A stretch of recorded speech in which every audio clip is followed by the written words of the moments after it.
Tuskegee fans, get ready. The hard-hitting action of Golden Tigers football is back as the winningest HBCU football program in the nation.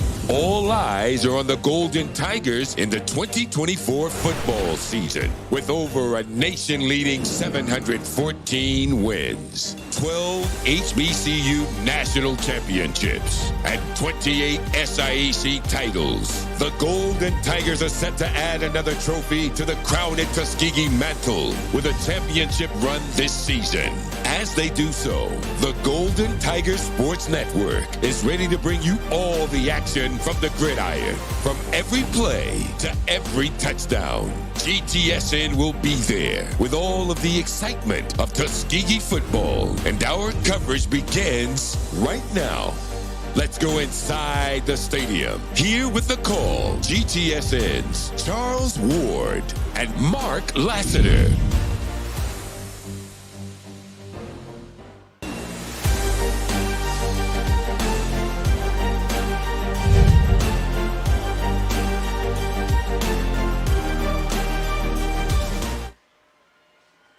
And welcome, everybody. We are live on the campus of Tuskegee University at Cleve Abbott Memorial Stadium, getting set for football action as the Golden Tigers get set to host the Tigers of Savannah State University in SIAC action. So glad you could join us for the coverage. Charles Ward, alongside Mark Lassiter with the call. Dylan Matthews joins us momentarily. And Mark, we talk about this ball game for both teams. The theme of it, if we had to pin one on it, would be a win by any means necessary. Well, I also had a theme. It's going to be hot out there. Looking at the projected temperatures in Tuskegee being in the 90s, there are two dead giveaways that you can look at. The offensive linemen for Savannah State came to warm up with their shirt sleeves, no pads. The other tip is the Tuskegee Golden Piper Band is wearing shorts. So the heat will be something to look for. Its effect on this game this afternoon. Heat will be also on the football field as well, as both of these teams 0-2 on the campaign in an SIAC contest, looking to notch their first win of the campaign. Tuskegee in particular at home today really wants to start the season here with this ball game. And the key for Tuskegee is to see if they can get their offense on track. It'll be the two-headed monster as it relates to quarterbacks for Tuskegee. We'll get into that momentarily. But the stage is set now for the Golden Tigers to host the Tigers of Savannah State. And you're going to watch it live here on the Golden Tigers Sports Network.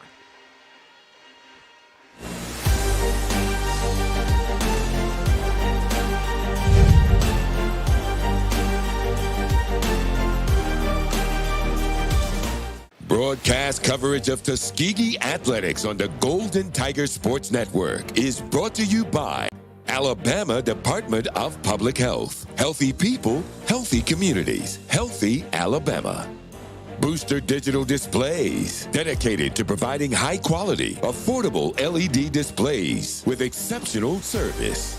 TNT Fireworks, celebrating more than 100 years of America's #1 best-selling brand of fireworks. Alabama Power, developed for the service of Alabama. Wind Creek Casino, Montgomery, elevate your game to fabulous. The Home Depot, more saving, more doing. Coca-Cola, real magic. Zuby's Taco Kitchen, Yellowwood. And by Vibes Restaurant, we're all about good vibes.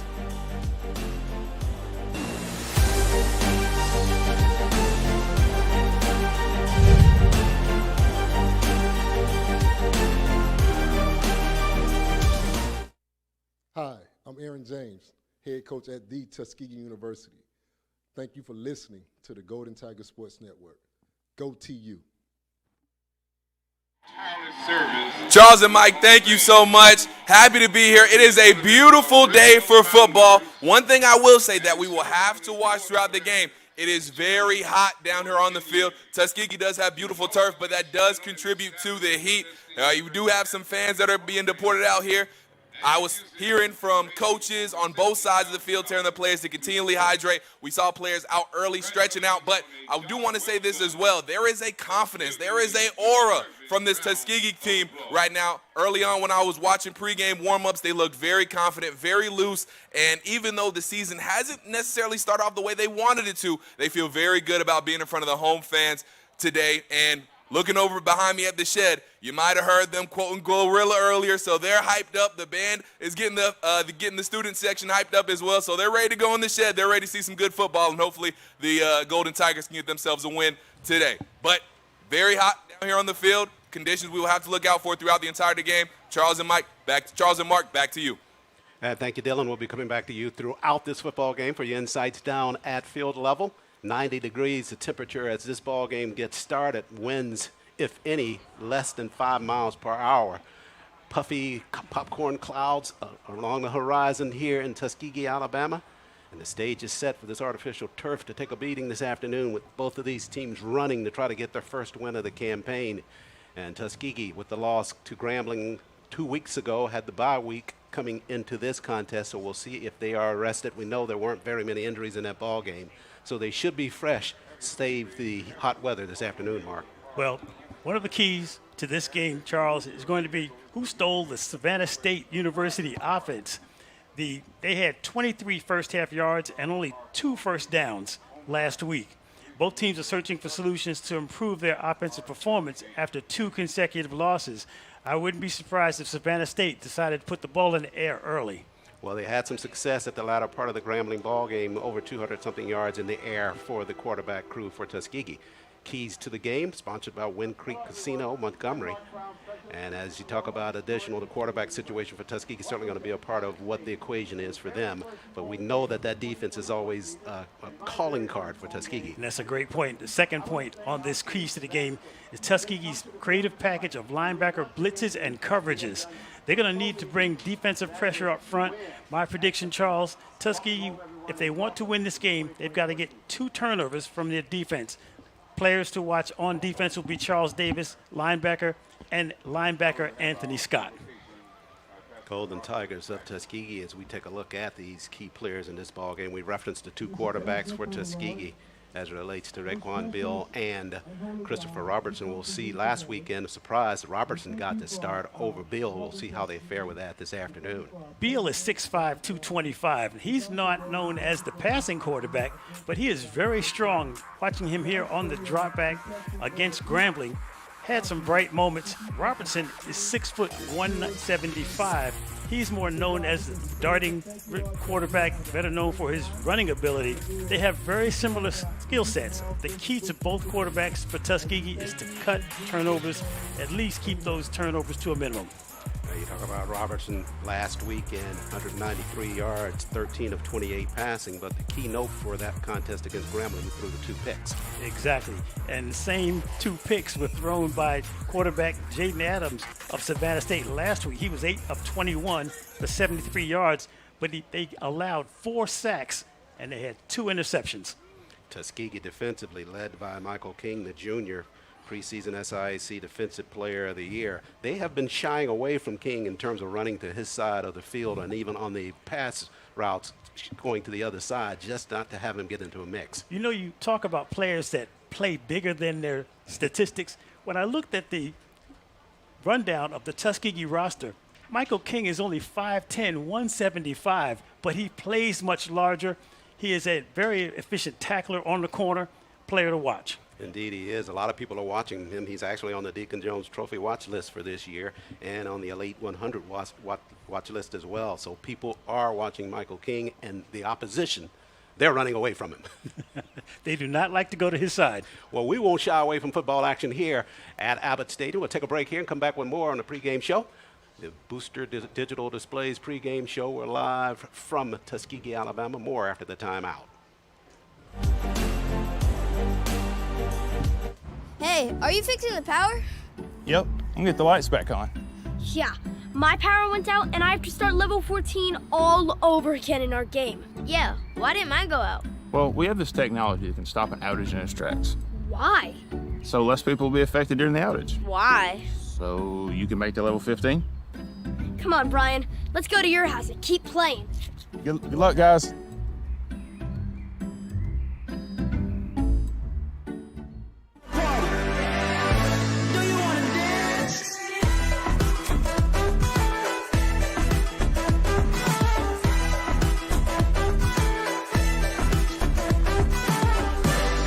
Be the you you've always wanted to be. Wind Creek Casino. It's your kind of fabulous.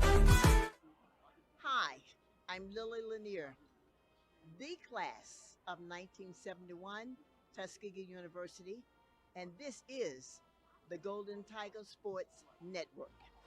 Back live here inside of Abbott Memorial Stadium on the campus of Tuskegee University, Golden Tiger Sports Network. Charles Ward, Mark Lassiter, and Dylan Matthews down at sideline. And Mark, as we talk about this ball game, two SIAC opponents.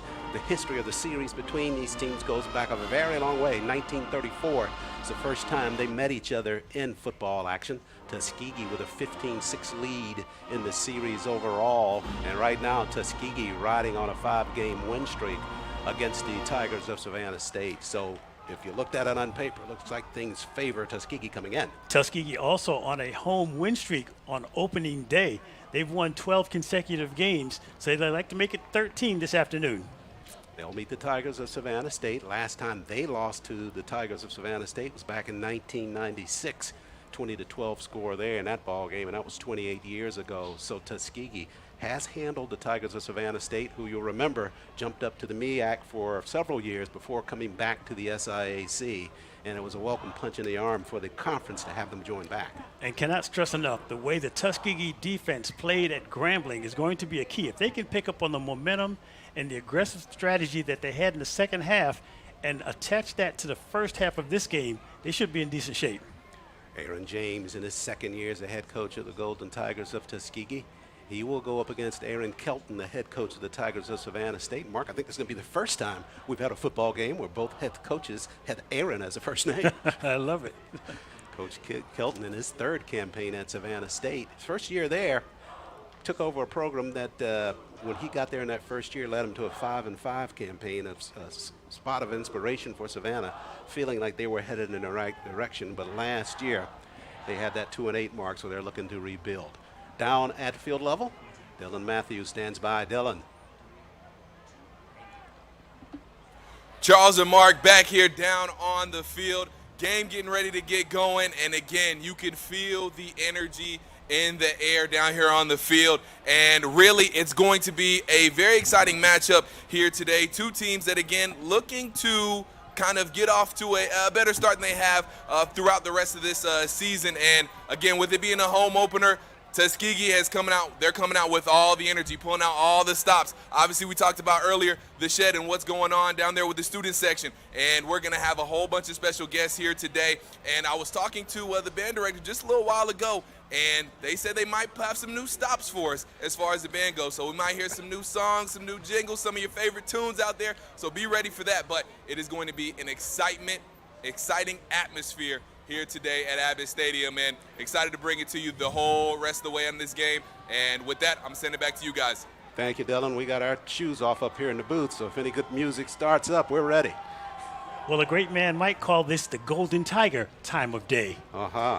One of the things as we look down on the sideline, I was a little bit concerned when I saw the Golden Tigers come out with the gold jerseys and white numerals, but as I look at that image on the monitor that we're fortunate to have, hopefully that will help us. So forgive us if we're just a hair slow on identifying some of the players because of the contrast between the numerals and the jerseys for Tuskegee. And Tuskegee getting set to break through that blown-up Tiger just past that new field house here on the campus of Tuskegee University. Great addition to the atmosphere here at Abbott Memorial Stadium with that field house and a lot of the dignitaries there for the ball game. No, President Brown is certainly in there, and we'll hope to talk to him at some point during this football game. First home foray for Coach Brown, I guess that's appropriate. President Brown, his first year as president at Tuskegee. Tuskegee, impact of a win this afternoon as you take a look at the Golden Tigers making it on to the field here in front of the home crowd and looking to see if they can't get their first win of the 2024 season. Come to the field and ready to get football action started against the Tigers of Savannah. For Tuskegee this afternoon, the impact of the win will mean that Tuskegee will take its winning mark to 715 wins overall. They are the winningest HBCU program in the entire nation, trying to take it to 715, another 715 number that was numerical, and we've talked about him a little bit, or will be in a few seconds here. 715 for Hank Aaron, breaking Babe Ruth's record. Tuskegee trying to notch it to 715 as a program. But also mean the end, as you referenced, Mark, to that 4-game skid. Tuskegee, if you go back to last season, they lost the last two ball games of the season against Miles College and then Alabama State. So with the first 2 losses of this season, they're on a 4-game skid that they are desperately trying to break here this afternoon. Talking about the linebackers for Tuskegee being a key, it's Javion Miller taking a minute before pregame to get his thoughts together. Tuskegee likes to run an alignment of 3, sometimes 4 linebackers at a time. They have been historically one of the strong units of the Tiger defense. Tuskegee also with a win this afternoon will put that Aaron James mark at 9-6 if they're able to win this contest against the Tigers of Savannah State. We talked about this being the matchup between 2 teams that met way back in 1934. Mark, we've put it on the screen here, and we ask you, what do these key people have in common? The great Bill Russell, Hank Aaron, and one of your favorites, I know, Roberto Clemente. Well, I don't have an answer for the trivia question, but I do know if you swapped out Willie Mays for Bill Russell, you've got the greatest Major League Baseball outfield of all time, hands down, full stop. Absolutely. I could agree 100%. But that trio, they were born in 1934. And all of those men have passed at this point and left an indelible mark on their respective sports. We're live here from the Golden Tigers Sports Network at Tuskegee University, getting set to begin football action between the Golden Tigers of Tuskegee and the Tigers of Savannah State. And we are playing on an artificial surface, so if the temperature is around the 90s this afternoon, Charles, you can add on another 5 to 10 degrees by the second quarter, as we saw last week, and by the early fourth quarter. It will be important to keep an eye on the linemen on both sides of the ball. You talk about the linemen being such an instrumental part of any football game. And take a look at the Tigers of Savannah State. They're up front offensively. They average right at 291 pounds as a unit. But one of the comments that Coach Kelton made during the course of the week is based upon the 2 ball games that they've already had, he knows that they have got to improve in almost every category in order to contend in this football game. That is production on offense, defense, and special teams. Get a peek at President Mark Brown of Tuskegee leading the captains onto the field for the coin flip. There's President Brown there in the appropriately brown blazer. And they had a Hall of Fame ceremony here last night on the campus, the 50th celebration of the Hall of Fame, and some of the individuals that are standing here behind President Brown are individuals that are part of that great event they put on here on the campus last night for the 50th anniversary of that Hall of Fame. 2 of the players accompanying President Mark Brown, Charles Davis and tackle Sean Stitton, could be 2 of the key players to watch in this game. Stitton had a chance to talk to him during the SIAC Media Day.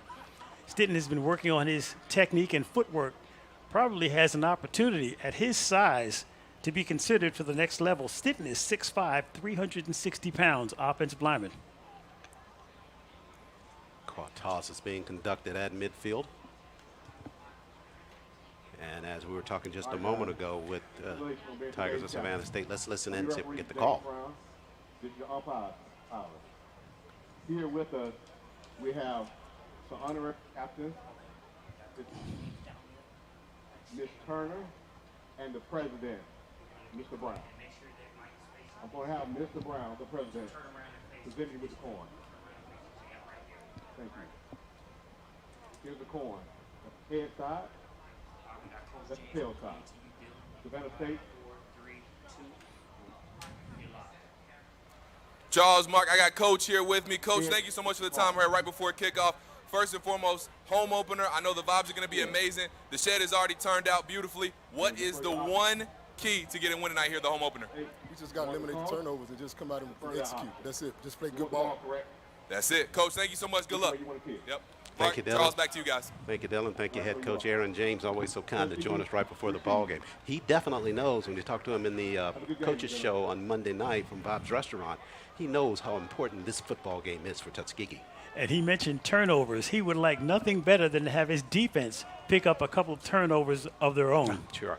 I know you talked about it. We were talking about it on the way over to the ballpark this afternoon, that you felt that very same thing, that if Tuskegee could swipe a couple of turnovers defensively, that would really bode well for them in terms of winning this contest. Tuskegee was a little slow starting in Grambling, understandably, playing in a foreign turf against a SWAC school. They'd like nothing better also to get off to a quick start in this first quarter. Tuskegee is getting set to host the Tigers of Savannah State University, SIAC action. Savannah on the campaign 0-2. They lost last weekend to SIAC member Central State. Close ball game there, 10-3. And their Achilles heel in that ball game, where they just were not able to move the football offensively against Central State. And Tuskegee, a good second half of football against the Tigers of Grambling State University, out of conference action, and that was 2 weeks ago. So now Tuskegee looking to just brush things off, pick up where they were in terms of their rhythm, and hopefully get a good start here against the Tigers of Savannah State. Toss was conducted. Savannah State will be kicking the football away. We'll take a look at that Tuskegee offense as they get set on a return here. Up front for Tuskegee, Terrence Jordan. You just talked about Sean Stitton, Amir Graham, LeBron Merriweather, and Elliot Howell. Howell, that second team all-conference player for Tuskegee, will get the rest of the skilled players after our kick here. Back deep for Tuskegee to receive the kick. It'll be Rodriguez McGee Sr. in the middle. And McGee will be set to get the kick from Lexington Matthews. And we are underway here from Abbott Memorial Stadium. A line drive kick there coming down to the 5-yard up the middle of the gut. Sliding to the middle of the field. Good return there by the Tuskegee return player. And I got it up near the 30-yard line. Grayson on the return for Tuskegee, Charles, tried to plant with his outside leg. Seems to just slip right up the 20-yard line. One of the keys to playing on turf is make sure you have the correct footwear. That's something you don't see very often on artificial surface. So the line of scrimmage for the Golden Tigers, our first possession of the football game, is at the 30-yard line.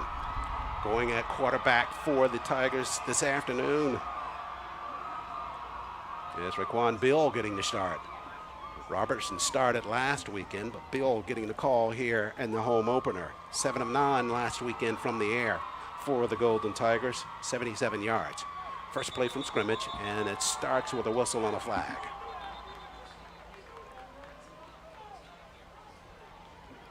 That likely going against Tuskegee for motion, and it will. So a first assessment against Tuskegee backs them up 5. Tuskegee, 11 penalties coming into today's ball game, right at 100 yards in assessments.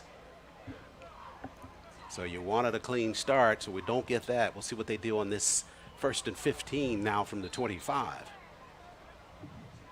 Bill, the transfer from Faulkner University, played 2 years there. On the season, he's 16 of 26 for Tuskegee, 215 yards total.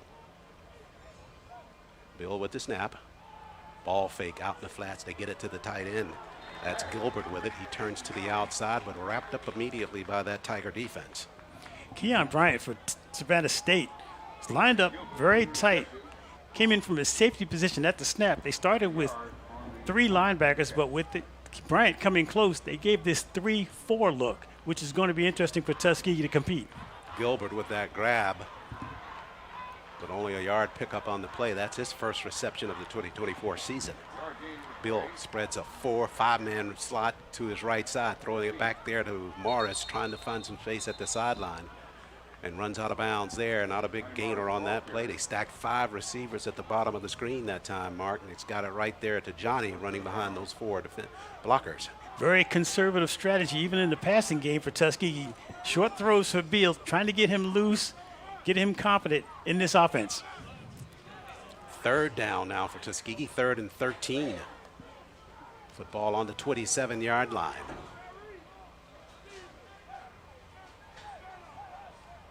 Long snap now, and they look toward the sideline. believe the play clocks are operable here so far in this first half of play.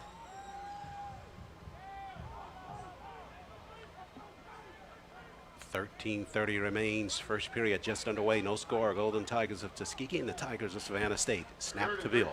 He'll drop in the pocket. Got some time. Fires it up top. Catch made there. Wrapped up at the 29-yard line.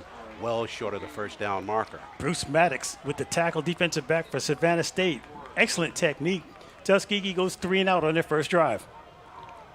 Got it out there into the hands of Justin Stith, but the sophomore from Orlando, nowhere to go, wrapped up, and now Tuskegee to punt it away. It'll be Jake Aller, the freshman, to punt it for the Golden Tigers.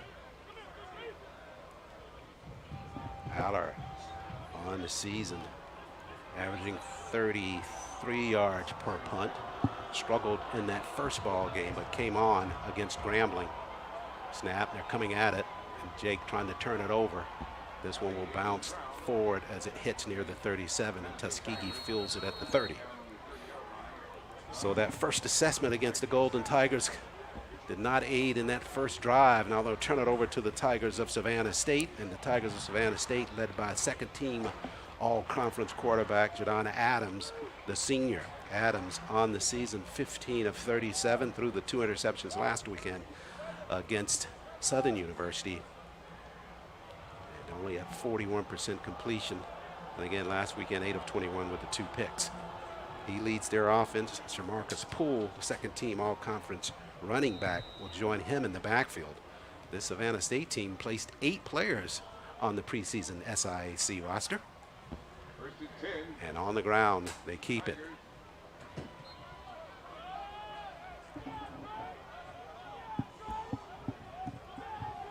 Slicing through, got about 3 on that play. Let's check that runner for Savannah. I think it was Poole on that initial carry. And it was. Got maybe 2 on that pickup on the inside. So 2nd down and 8 now for Savannah State. And Jaden Sullivan, the grad student, starting at quarterback for the Tigers. Sullivan in the pocket, floats one downfield, got a man there, but overshoots him inside of the Savannah sideline, and he'll incomplete there. Had him wide open there, was trying to get it down the field. Brent Carr was running a fly pattern right at the 50-yard line, was open on the sideline, just simply an overthrown ball that time for Savannah State.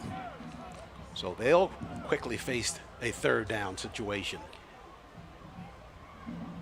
Talked about these offenses, both of them still trying to find their way. And Savannah State with the quarterback change really looking this afternoon. That's an understatement. So Sullivan in the pocket, he'll take the snap. Pressure by Tuskegee. They'll go to the other side of the field, same route. This one batted away. Good defensive work downfield by Tuskegee.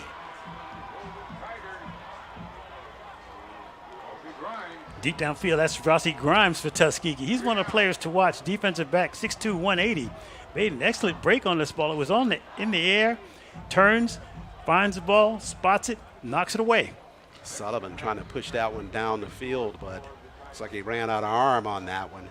And Rossi able to catch up with it and knock it down. Not surprising to see Savannah State trying to go deep early. They had such poor success last weekend. They're just trying to open up the offense and show Tuskegee some different looks.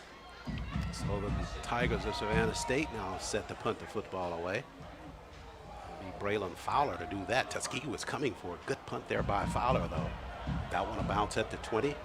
And Tuskegee trying to field it. They do so in a dangerous situation down inside the 10-yard line.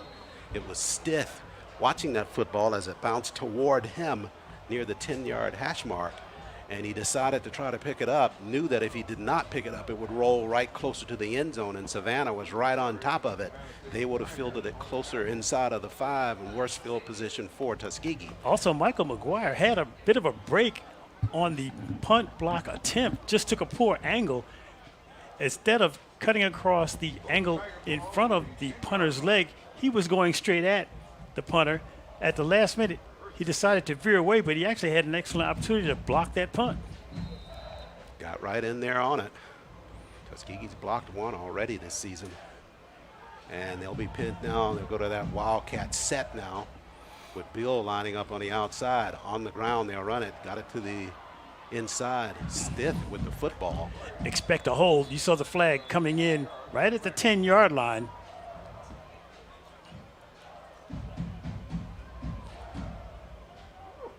So another assessment against Tuskegee.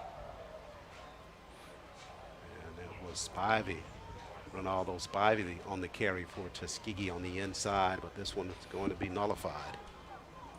Run the run. Hold it. Offense. Number 66. Half the distance to the goal. Still first down. So backpedaling after the assessment now, Tuskegee inside of their own 10-yard line. They're going to be right there at the 5. On the 5-yard line will be first and 15 for the Gold Tigers.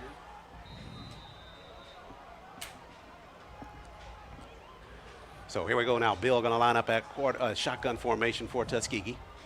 They'll put the power to the right side.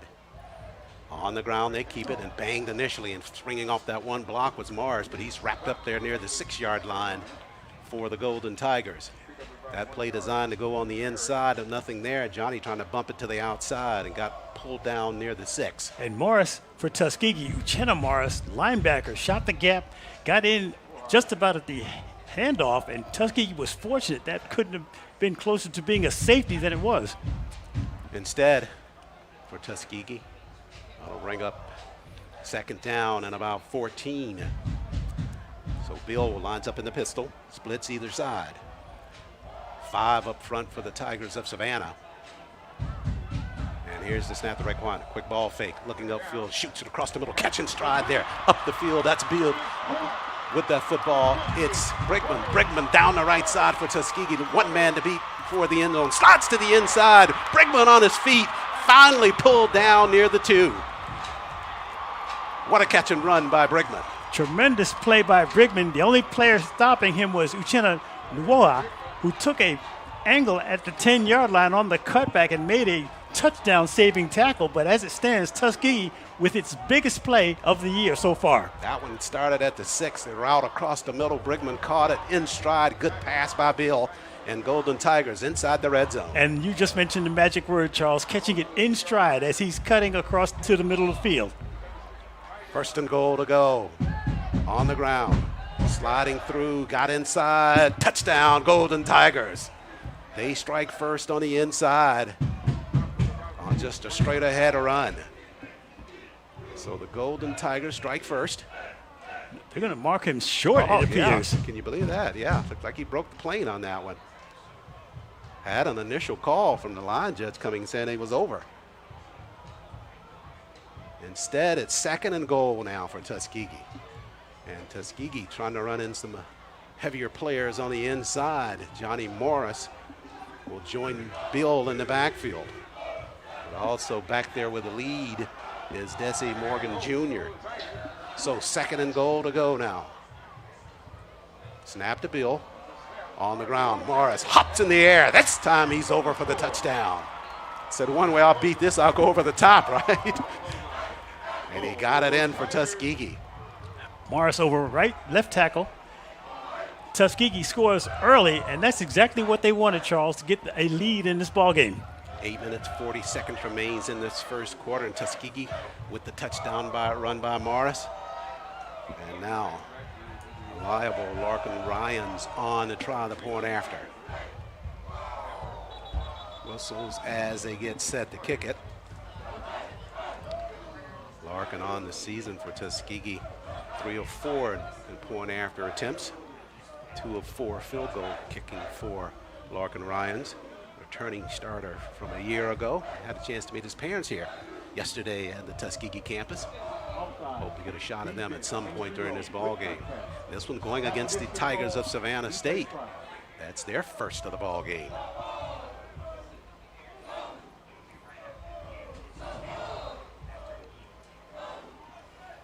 So they'll push it tighter toward the goal post.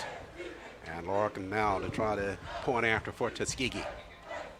Jake Howler to hold. They got it down. Ryans pushes it through. And Tuskegee leads at 7-0 over the Tigers of Savannah State University. Tuskegee first score of the ball game. We'll go down field level now to Dylan Matthews. Dylan. I was listening to the Tuskegee huddle after their first offensive drive, and coming off the field, almost immediately coming off the field, you saw Raekwon Beal and Reggie talking things out, trying to get a feel for each other and trying to really dissect what Savannah State was trying to do to them. And then next drive, you see they get the long completion, and you hear Raekwon coming off the field after the touchdown going, yeah. So you can tell he was excited about him and Reggie's conversation working out. So that was really good to see there that they are, again, immediately coming off the field, they were talking to each other, trying to really help each other see what each other was seeing, and then that led to the big play and ultimately the touchdown. Charles and Mark, back to you. Thank you, Dylan. Good execution there by Tuskegee as we take a look, as usual, at that rocking shed on the other side of the football field. The thing you got to love about the students of Tuskegee, they arrive early and stay late. If you get to a Tuskegee game at Abbott, the shed will be near capacity sometimes an hour before kickoff. And they get something to rock about now after that touchdown by Morris right side and the quick pass on the slant to Brigman to get him down there, and Beal with an excellent pass to set that up. So Tuskegee with the 7-0 lead, they get set to kick the football away. And that'll come down the end zone right side, up the middle of the gut. This is Creary with the football. Creary works it back to the inside for the Tigers of Savannah State. He'll give them a real good start on offense after that return. And Creary felt that he should have gotten more. You can see him pounding the turf after the tackle. Made an excellent move to the outside. Tried to make the cutback, and once again we see a player slip trying to plant that outside foot. Turf already manifesting itself early on here at Cleve Abbott Memorial Alumni Stadium. Right now, Tuskegee with the 6-0 lead. Tigers of Savannah State now on offense trying to answer. First conference ball game for the Golden Tigers of Tuskegee, looking for their first win of the season. And it's Sullivan still in with the play call for the Tigers. Ball fake, they go on the inside with the handoff.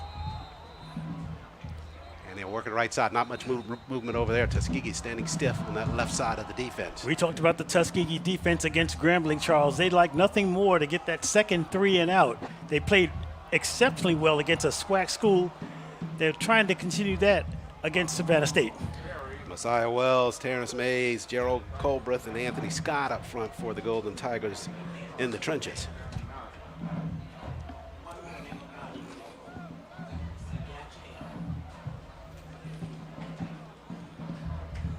Second down effort coming here for Savannah State. 9 to go for a first. Pursuit by Tuskegee. They dump it out in the flats. Got it up to the hands of the Fowler. Fowler turns it upfield, past midfield now for the Tigers of Savannah State near the 45-yard line. Credit the block of Ivan Keys, the tight end for Savannah State, that was actually able to get the block on the outside and spring that play to the corner. You see that the last part of the play picked up an additional 10 yards. Braylon Fowler, the junior from Jacksonville, Florida, on the receiving end of that. And good run after catch for Savannah down at the Tuskegee 44-yard line. So we come to a timeout here at Cleve Abbott Memorial Stadium. It looks like Savannah may have taken that timeout. 7:37 remaining in this first period. Looks like play is going to continue now. One of the things that those big offensive linemen do not like is to have that timeout called and then called back. They started jogging to the sideline. Now you're telling me, Coach, I got to get back in there on a 90-degree day? Make up your mind. Let's get to the line of scrimmage. One way or the other, huh? First and 10 for the Tigers after the catch by Fowler. From the 44 of Tuskegee. Sullivan, ball fake, fires, got a man on a crossing route. Catch made there. Good route and good catch made by Deshaun Mitchell, their #1 target in that Savannah offense. It's Mitchell with his first grab of the contest. Mitchell 6'3", 210, an excellent target. Made a grab over the head using his hands that time, picking up another first down for Savannah State. Mitchell coming in with at least one reception in 22 consecutive ball games. Got one here in his 23rd. On the ground now. They'll keep it to the inside or right side. They push it near the 22-yard line. Savannah State making multiple substitutions on offense. They're going now with Demiki Colbert, the wide receiver. He's 6'1", 220. So they seem to be trying to get this passing game loaded up, Charles, by adding additional wide receivers. Allie A.J. Brown on that carry for the Tigers of Savannah State now. 6 minutes, 9 seconds left, first period of play. Tuskegee with the 7-0 lead. But Savannah close to the red zone on the Tuskegee end of the field. Send a man in motion. That's Colbert. Now they go back to the left side, sliding out toward the sideline. That's Poole on the carry. Credit tackle of Cameron Reynolds of Tuskegee, making that tackle on the corner at the 20-yard line. If he gets past Reynolds, he has space on the near sideline. Good open field tackle there to bring down Poole. Poole on the season. Just had 11 yards in the ball game last weekend against the Jaguars of Southern University, so their offense yet to really get going. They only had a total of 156 yards altogether last weekend. Sullivan keeps it on the inside. Poole meets a wall there near the 20-yard line. Stood up by that Tuskegee defense. First man at the point of attack, Rossi Grimes. Once again, that defensive back for Tuskegee coming down on the blitz that time, filling the middle of the field and stopping Savannah for no gain. Grimes introducing himself to Poole in a very harsh way that time. Rossi, the SIC Defensive Player of the Week 2 weeks ago after that Grambling ball game. They stop him there. Now the Tigers will bring on their field goal unit. And it'll be Jimmy Mall, the junior from Gainesville, to try to get the field goal for Savannah. They'll put it down at the 27, going to be a 37-yard effort. The snap was low, got it airborne, missed it right side. Yeah, they had difficulty on the snap and the hold, and Mall got to it late on the kick and left it hanging out right side. So the Tuskegee defense does what it traditionally does. It stopped the Tigers of Savannah State. Take a look at that field goal attempt. They kind of bobbled that snap a little bit. Even a cleaner shot here from our crew from behind it. And just not able to pull it in. It's a good catch, just pushed it to the right. And Savannah State started that drive, well, finished that drive with excellent field position, just stalls out at the 20-yard line. So Tuskegee will have the football from the 20. They lead it 7-0. Bill got the start at quarterback for Tuskegee this afternoon. Led him to one touchdown already. On the ground. Now the ball faked by Bill. Tosses it. That one's floated up in the air and almost picked off. That one he tried to just float and land it out into the hands of Morris coming out of the backfield. Now Beal is retreating, throwing under some pressure. But again, we saw last week against Grambling, he doesn't actually take the time to get his feet set. That time there was a pass he should have completed to the sideline, just not accurate. So that'll bring up second down after the incompletion. We're down to 4:18 left first period of play. 7-0 lead for the Golden Tigers. And in motion, that's McGee. Bill looks that way. Fires it out in the backfield. Catch made there. He's trying to spin back to the inside, avoiding one tackler on the carry. And Spivey with the football.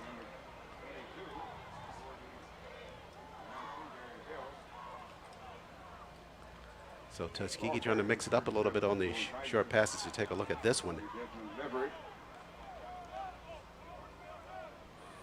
Trying to get to the corners if they can. Excellent tackle by Keon Bryant of Savannah State on the corner. And that was Desmond Leverett catching that football for Tuskegee. No gain on the play, so it's 3rd down and 10 now for Tuskegee. As Stith goes in motion left side. Snap to Bill. Raekwon looking upfield. Fires across the middle. Got a man open there. This is Stith with the football. Justin at midfield now. One man to beat at the corner. Shoved out of bounds near the 34-yard line. And Bill with another excellent pass across the middle. And Justin with a good run after catch. Bill, when he gets his feet set, is accurate. That time, a bullet right across the middle. Tuskegee with its second chunk play of the game. Stith with the catch and run for that first down. We've talked about the quarterback, quote-unquote, controversy at Tuskegee, Charles. It's really just a question of accuracy for both quarterbacks for Tuskegee, Beal and Robertson. And Beal, so far this afternoon, is showing that he really wants that job full-time. Vibes Restaurant first down after the pass from Bill to Stith. Football at the 34. Now on the other end, 2:37 remaining first period. 7-0 lead for Tuskegee. They want more. They'll push it on the pitch. This is Leverett. Leverett banged there near the 29-yard line. Still trying to go ahead forward on that run. Pickup of about 6 on that carry. Now, if Tuskegee is wise, and we know they are, there might be some opportunity to run some of that play action. They had the entire flow of Savannah State going to one side. Wouldn't be surprised to see them fake that action and come back to the near side. 2nd down and 4 for the Golden Tigers. TU down at the 28-yard line of Savannah. Also, Charles, they're going to the field on the left hash mark. There's a lot of space if they want to come back to the near side. They'll keep it on the inside. Spinning to the inside. It was Spivey with the carry, and Spivey got it inside of the 25, close to that first down marker for Tuskegee. Also a late flag after that play, thrown at about the 35-yard line. Referee for the day's ball game, James Brown. Let's see what they come away with here on this call. Going to run. Personal foul. Face mask. Defense. Number 35. Half the distance to the goal. Automatic first down. They're going to catch Lexington Matthews of Savannah State for a face mask call, which sets up Tuskegee in prime position for another score. That'll push him inside the red zone. Correction. The face mask was on number 33. Okay. That's John Wesley Bentley, the defensive lineman, 6'3", 235, who the officials have corrected the play call on, the penalty call. And football for Tuskegee now at the 13 with 1:33 remaining first period. On the ground. They can work it on the inside down near the 10-yard line. Spivey again on that carry for Tuskegee. Nothing fancy, just Tuskegee trying to probe in between the tackles to see if they can get some soft spots on that front line for Savannah State. And of course, that was Leverett on that carry on the inside. He and Spivey with such a similar body build. But Leverett there on the inside for Tuskegee. He joins Bill in the backfield on the 2nd and about 8 for the first down. They can get that before touchdown. High snap on the ground.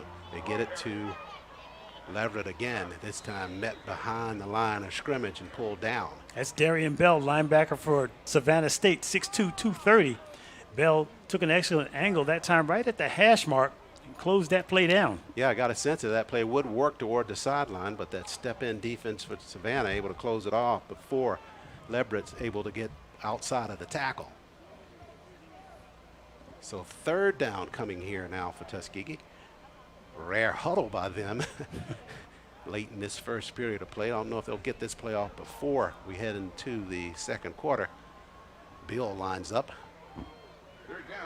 They'll get the play off. Bill looks. Here comes pressure. Floats it to the end zone, and that one's incomplete. He's trying to get it to receiver down in the corner. He's trying to get it there to Gilbert again, but that one overthrown at the back of the end zone. And that'll bring us to the end of first quarter action here from Cleve Abbott Memorial Alumni Stadium at Tuskegee University. At the end of 1, Tuskegee leads at 7-0 over the Tigers of Savannah State. We'll take a break here. More football action just ahead on the Golden Tigers Sports Network.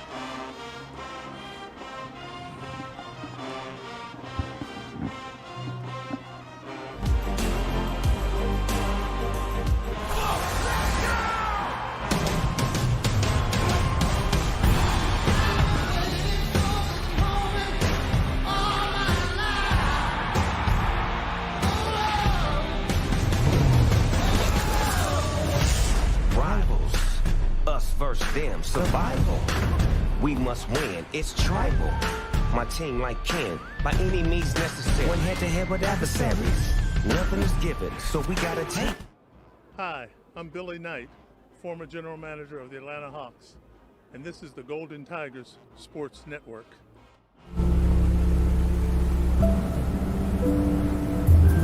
I love the lake. It's like one of the few places I can just let go and be myself. I really love it here.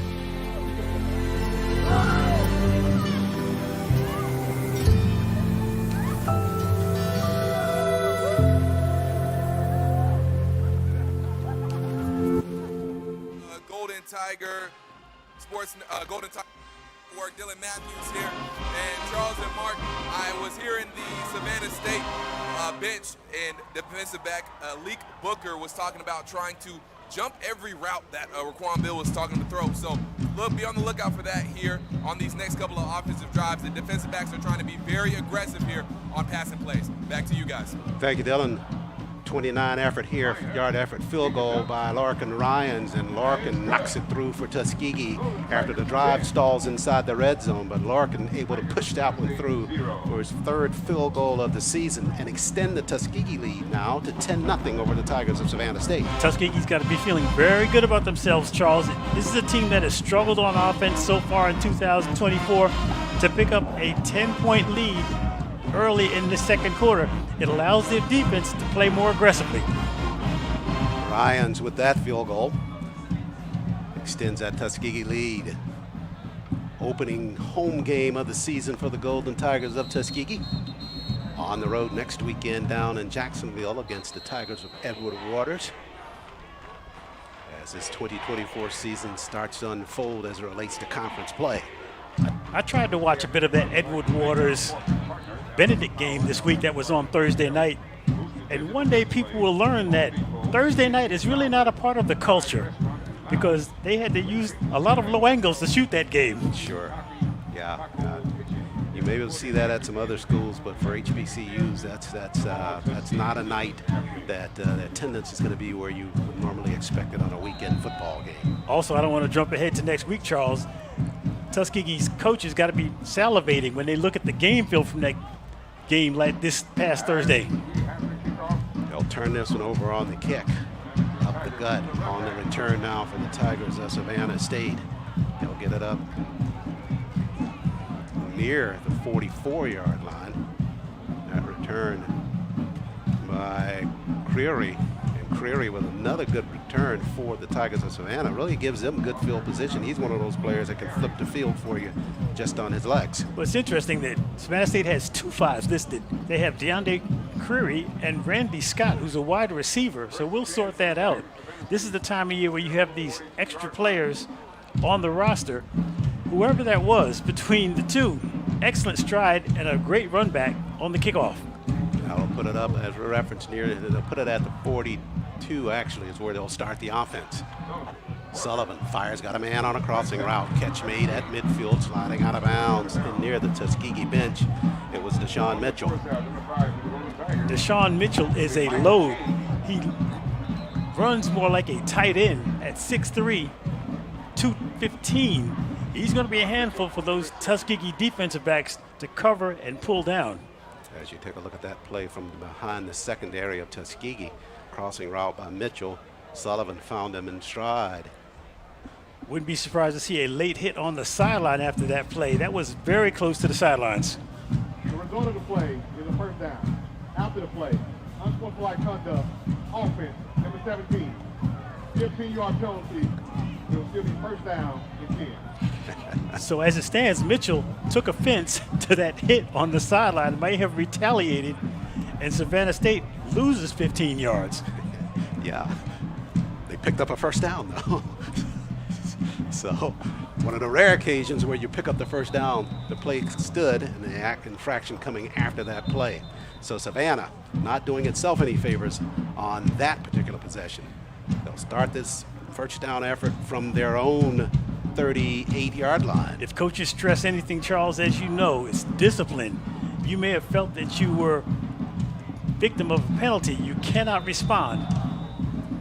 Tigers of Savannah State, 17 assessments coming into today's ball game. Already about 3 here in this first half of play. Sullivan, ball fake, fires it out the flats. Got a man there at the corner. Catch made and tiptoeing the sideline. That catch there made by Randy Scott. Savannah State also calling their plays at the line of scrimmage. They seem to have had some success to the corner on the left side of Tuskegee's defense. So Scott making that grab.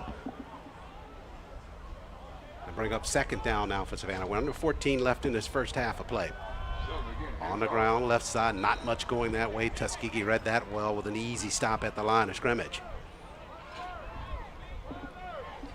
Clarence Trey Samuel, the offensive lineman for Savannah State, was trying to get a block on the corner. He's coming up a little bit limp, wearing number 65, 6'2", 318 pounds. Could not get the block and took a bit of punishment as a result. You can see him struggling to get back into this next play. So that'll be third down now. For Savannah, got about 2 to go for a first down. Sullivan, straight drop, sets it across the middle. Bang, play there defensively.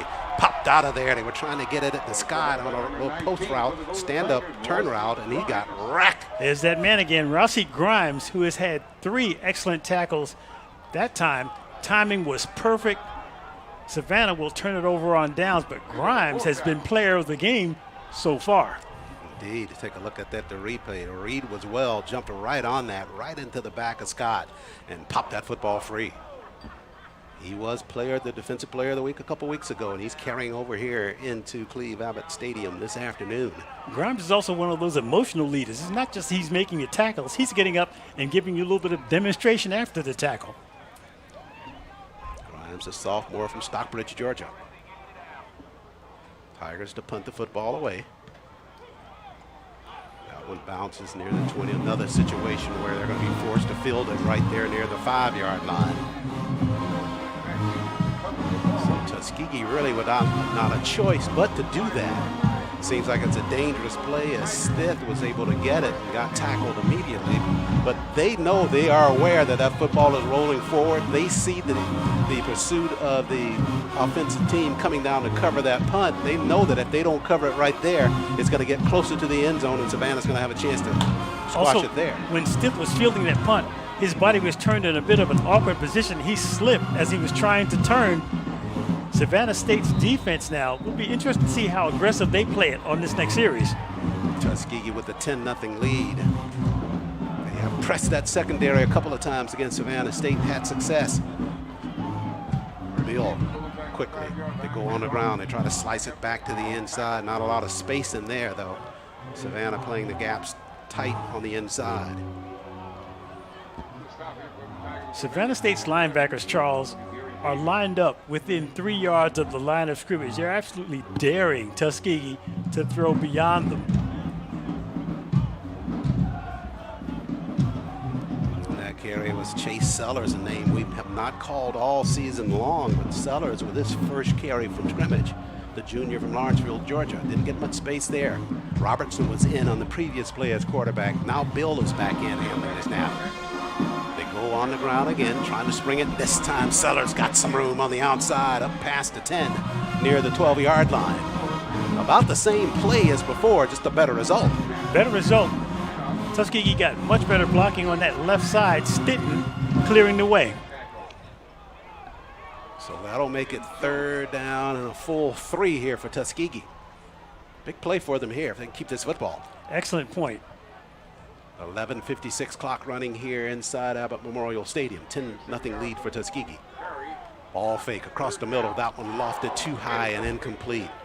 Was trying to get it to a crossing route there to McGee, but the pass by Bill, that one again, Mark, throwing that one falling back and not his firm footing. Had McGee open. Now, there were 2 defenders in the area for Savannah State, but the ball just a bit high in traffic, and Tuskegee will now turn it over. And that was more of a spot throw there by Bill. But that one goes incomplete.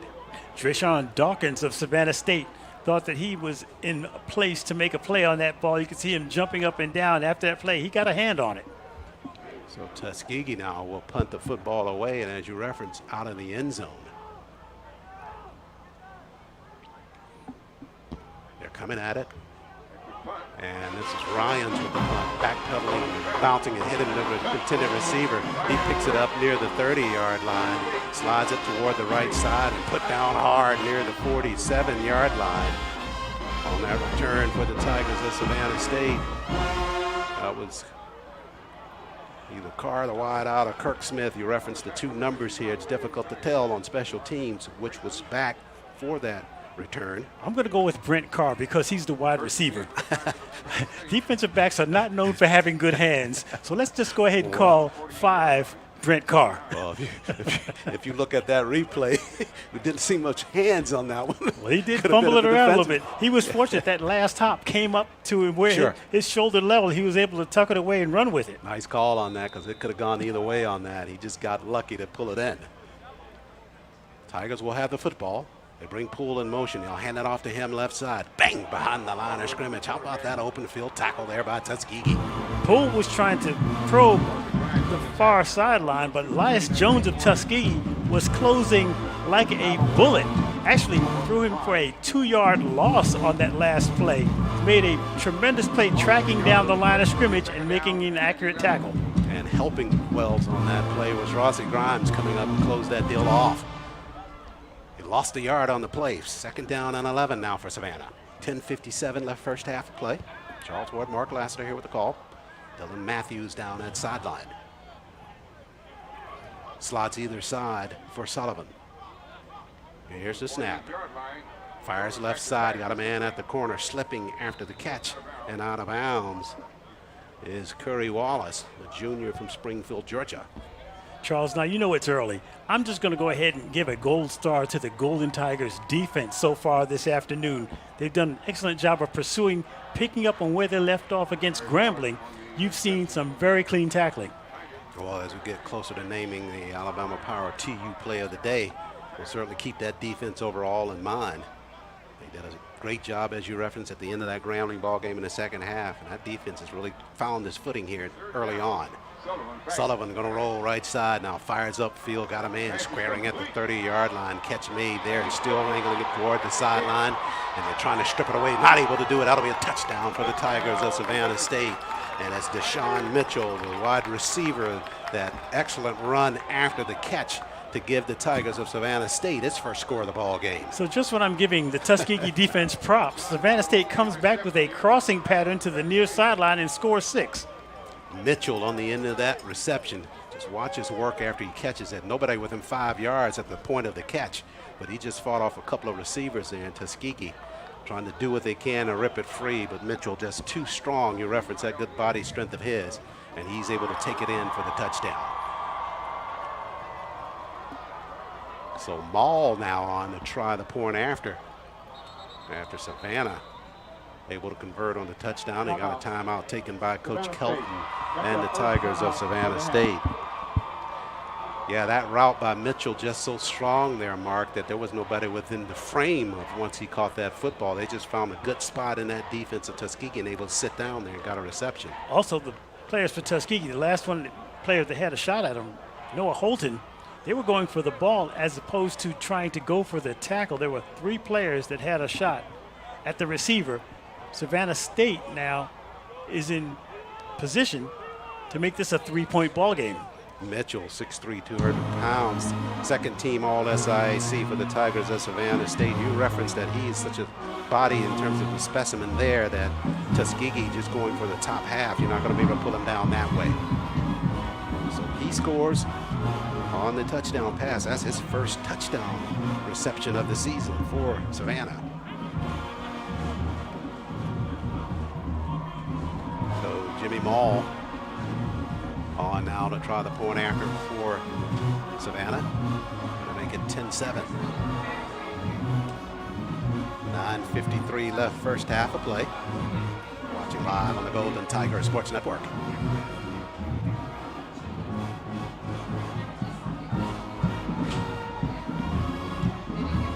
Savannah State band down to our left. They'll be performing at halftime.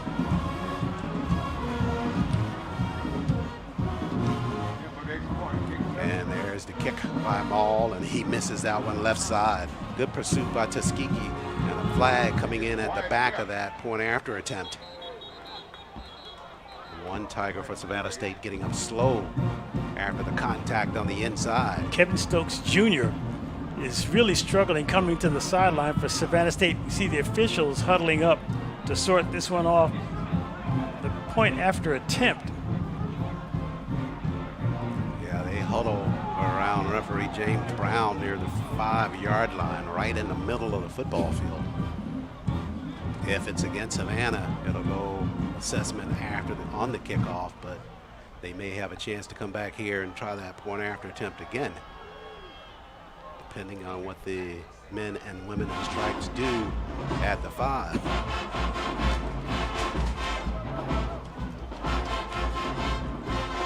The SIAC really one of the leaders in terms of female officials, and Alexander Fernandine as one of the officiating crew as they pile up.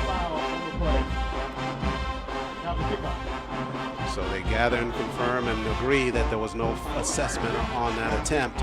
So the attempt falls off, and Tuskegee leads it 10-6 over the Tigers of Savannah State. 9:54 left here in this first half of play. Reminder that we are live from Bob's Restaurant on Monday night here in Tuskegee for the Aaron James Coaches Show. Coach James there inside the restaurant answering your questions about Tuskegee football, and we'll have a chance to talk about this contest on Monday night. Hope you can join us from Bob's Restaurant. Bit of a scrum on the sideline as Kelvin Drummond, defensive lineman for Savannah State, actually had to be restrained from the officials on the sideline as they were sorting out that last play. Drummond may have been tossed as we see the officials coming back to the sideline. Drummond was not happy for Savannah State. Rare when you see a player go after an official like that. Yeah, we got Dylan Don on the sideline. Perhaps Dylan can kind of find out what was going on there with that kind of altercation, if you will, between player and official. Not physical, but the player very upset about the call, apparently. Well, the Savannah State coaches actually had to step in between Drummond and the officials because Drummond was hot on the sidelines after that last penalty call. 10-6 lead for the Tigers of Savannah State. They get set to get the football back on this kickoff by the Tigers.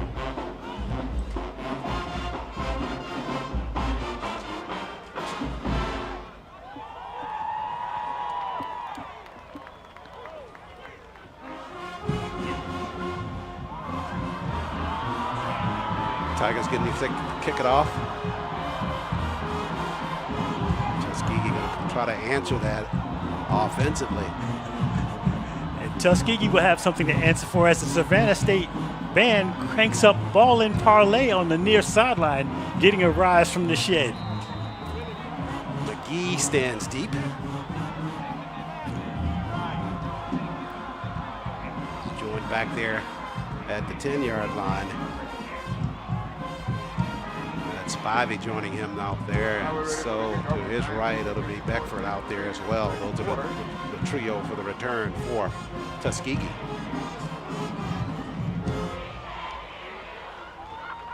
Maul with the kick, and this will come down backpedaling to get it. There is McGee. Rodriguez works it right side, got some space up the middle, head down, turned in over end, but that doesn't happen until he got it up near the 41-yard line. So a good return. Excellent field position for Tuskegee, Charles, to start this next drive. Would not be surprised to see them try to open it up with another chunk play. They've been very successful in the first quarter with long pass plays. Take a look at the return from behind the return team. McGee got turned in over end, but he saw the hole, got to it, and the offense starts from the 40. Zakeel Booker for Savannah State on that very acrobatic tackle. Bill in, he'll handle the signal calling. Only seen Robertson on that one possession. It was one play and out for him. Snap to Bill. Ball fake. This is Morris with it, handling it right side. He can't get it back to the line of scrimmage. You get the sense that Savannah is really starting to field itself here inside Cleve Abbott Memorial Stadium because they've made a couple of good stiff stops defensively up front. Savannah State very active with their linebackers, led that time by Johnny Clarrington, who's playing close to the line of scrimmage. They have a lot of players, Charles, that have the different numerals. They line up defensive lineman Nathaniel Chisholm. He wears number 0. So Tuskegee now a 2nd down and 10 after the loss on the previous play by Morris. See if they go up top here. Bill takes a straight drop, pumps once, got a man down here on the left side. One-on-one coverage there. Flag coming in on that play. 2 flags coming in the back of that play. Had a man down on the left flank, and the defender beat on that play. They're going to call interference on Keon Bryant, Savannah State. That last play right at the 30-yard line. He was battling for position. Redshirt freshman Gabriel Garman fighting for that position for the Tuskegee offense. Garman, some good numbers already on the season for Tuskegee. Had 5 catches for 116 yards coming into today's ball game. He is definitely another bright spot for that receiving core for the Golden Tigers. Elijah Norwood was looking back for the ball, seemed to lose it momentarily, Charles, and he got tangled up with the Tuskegee receiver. Tuskegee now has a 1st and 10 at the 45-yard line. Well, they did exactly what you said, Mark. They're trying to spread the field there, and they got this assessment to push it across midfield into Savannah territory. Savannah safeties play very shallow. Bill will keep it on the ground. They're trying to work it toward the corner, hopping over one would-be tackler, and finally chased out of bounds. It's Johnny Morris for the Golden Tigers. Johnny Morris trying to get to the corner, just couldn't cut it upfield. Excellent pursuit that time for Savannah State on the near sideline. Morris for the Golden Tigers of Tuskegee. Last weekend, just 12 carries for 51 yards. Had that 1 touchdown run against the Tigers of Grambling. Starting to really settle in there as running back. Already seen Chase Sellers in this ball game. Zena Mulba still out with that concussion. So Sellers finally back into the lineup. So that duo of Morris and Sellers, will see how they continue to play this afternoon. Bill will try to do a throwback, but the pressure right on top of him. Able to avoid one, got it to the sideline. Good catch there by the tight end there, Gilbert, at the 44. Not a lot of positive yardage on that, but Bill in so much duress in the backfield, able to get a 3. Bill, just as he was turning to throw, William Jones was in his face. Spun away, fortunate to evade the tackle and get the pass away. But again, not as accurate off balance as he is when he gets set to throw. We're at 7:38 left first half. Tuskegee with a 10-6 lead. They have the football at the left hash mark of the Tigers of Savannah State, down at the 44-yard line. Big 3rd down play here again for the Tuskegee offense. Slot is at the bottom of the screen. Now they break it with Stiff, headed to the top. Snap to Bill. Pressure. Unloads a crossing route. Catch made there, but wrapped up immediately after the grab is Bregman. Darian Bell for Savannah State diagnosed that play across the middle, made an excellent tackle, and Tuskegee is stopped for virtually no gain on a play where they needed 8. Bell right at the point of attack. And the offense so far has not left the football field. Well, it's only 3rd down here for Tuskegee. That's what they're showing there. Thought it had marked at 4th. And that's exactly where it is. So now it'll be interesting to see. It looks like they're going to punt the football away here. They better punt it. Well, we know they're Ryans. Anytime you can get that football over midfield, there's a possibility that if in a real tight situation, if that's all you got, they're comfortable enough to let him try that. But this one just a little bit further out. So instead, it'll be Jake Aller on now, or correction, Ryans to punt it away. So Ryans doing double duty this afternoon, kicking and punting for the Golden Tigers. Trying to pin this thing inside the 20. They're going to the right corner with the kick. Got it in the general area, but the catch made there on the fly and up the sideline, still walking the sideline on the return. We're going to say that's Brent Carr. Let's give it to Carr. Okay, we'll keep it there. And good tiptoe by him down the sideline. One thing about Carr, Charles, he has the stride of a track sprinter. Really opens up when he's on the run. Makes the catch. Watch his stride here as he gets to the sideline.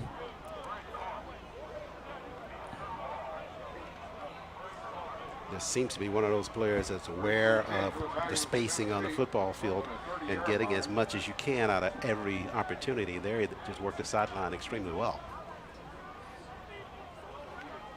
So the line of scrimmage now, the 30 for the Tigers of Savannah State. 6:47 left in the first half. Tuskegee with the 10-6 lead. Savannah scoring on its last possession.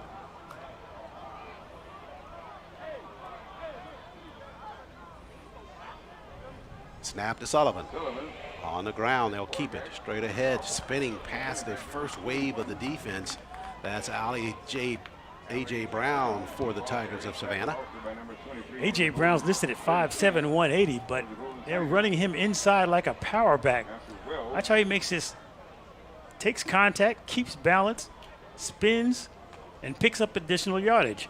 Yeah, Brown, this is his first set of carries for the Tigers of Savannah State coming into today's ball game. He got 8 on that play. So a short 2nd and 2 now for the Tigers of Savannah. Hitch pass out in the flats. That one thrown high and incomplete. Trying to get it out there in space to Dikembe Colbert, the senior from Thompson, Georgia. And you can see Patterson clap his hands in disgust with himself. Had the receiver wide open on the sideline throw, but just overthrew him by a lot. That play really was set up well. Savannah State had what they wanted, just couldn't make the completion. Yeah, threw that one as a little floater out there and just over the outstretched arms of the intended receiver. So it's 3rd down now, 3rd and 2 for the Tigers of Savannah. High snap, Sullivan, a busted play there, trying to run it forward himself.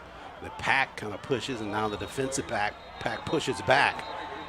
And that mark's going to be well shy of a 1st down for the Tigers of Savannah. So Tuskegee's defense stiffening there on the inside. I may have been a little premature giving props to the Tuskegee defense on the last sequence. You can do it now. I can do it now in full confidence, because that was a tremendous stand in Savannah State territory, and Tuskegee will get the ball back. Stith will stand back to receive the punt. We go down to 5:25 left in the first half. See what kind of pressure they put on this punt as well.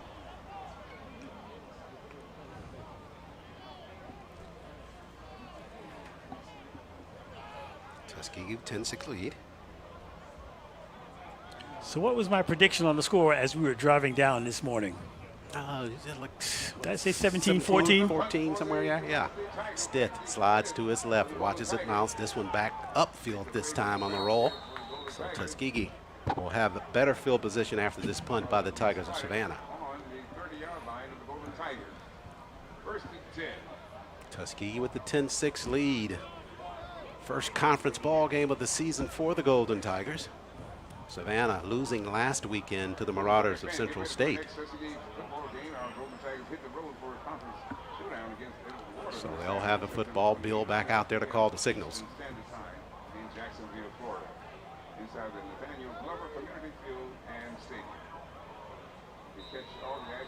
Mark and Charles, thank you. I'm guessing Mark probably saved his praise for the Golden Tiger defense after that last drive is over, since he jinxed them last drive. I had to get on you about that a little bit, Mark. But in all seriousness, I was behind the Tuskegee defensive bench after they gave up the touchdown, and they were very calm. And it showed out on the field after getting that last stop. They were very calm, just going over schematics and what the Savannah State Tigers were trying to do to them, but they were very calm, just talking about schematics and those things. So it showed that they were calm and just talking things over, and they were able to get a stop this time out. And I do have a quick injury update for you on the Savannah State side, as linebacker number 18, Uchenna Noah, we saw him come off. He should be back out there soon. He's just said he was just a little bit nauseous. He was saying that to his teammates, so he should be back out there soon. Charles and Mark, back to you. Thank you, Brian. Dylan, that is, down at sideline for us for both of those updates, for correcting Mark, or jumping on Mark, and then the good injury report as well. One play from scrimmage for the Golden Tigers resulted in no yards gain, and on the second play, you see a penalty coming in here as Bill dropped in the pocket. You're going to have an illegal motion against Tuskegee as the running back was leaning right before the snap. Tuskegee cannot afford to have any types of mental errors in this ball game. You don't want to start in your own territory with a false start penalty. And we saw that at the very beginning of the football game on the first possession. Before they could get that first play off, Tuskegee assessed one penalty, and here one comes with 4:02 left in this first half, and it comes with Tuskegee leading 10-6. So they back them up 5. Line of scrimmage from the 25 now. Bill going to go under center. Rare occasion to do that. Slots to the top of the screen. Ball fake. They're trying to set a screen. No, he just rushed so heavily. Looks like they were trying to set the screen, but that just got busted wide open at the very beginning of that play. And Bill coming up limping now. Mark is favoring that left leg, and he's sitting on the turf near the 6. He was hit by Amir Phillips, defensive lineman for Savannah State, who was the first person up the middle. Beal, as you mentioned, is down at the 5-yard line in pain. But Savannah State got 2 players to the point of attack on the quarterback. Pass was thrown incomplete under that pressure, and Beal is still down. This is a better shot here to see what happened on the contact. Off balance throwing it. See if we can get that held a little bit longer.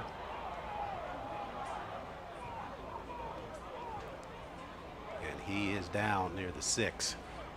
Beal, looks like they're working on that right knee for Beal as he's falling backwards. Off screen, we don't see the end of it. Tremendous work, guys, though, on the replay to catch that.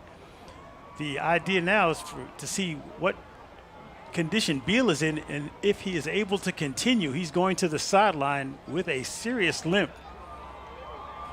Yeah, it's that front right leg for Beal that's being looked at.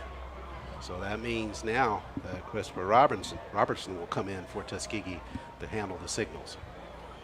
Robertson started last weekend against the Tigers of Grambling, 13 of 28 passing in that ball game, 193 yards in the contest. Overall, he's 16 of 35, had the 2 interceptions last week, 237 yards total for Robertson. So he'll be forced into action now, with 3:43 left before the half.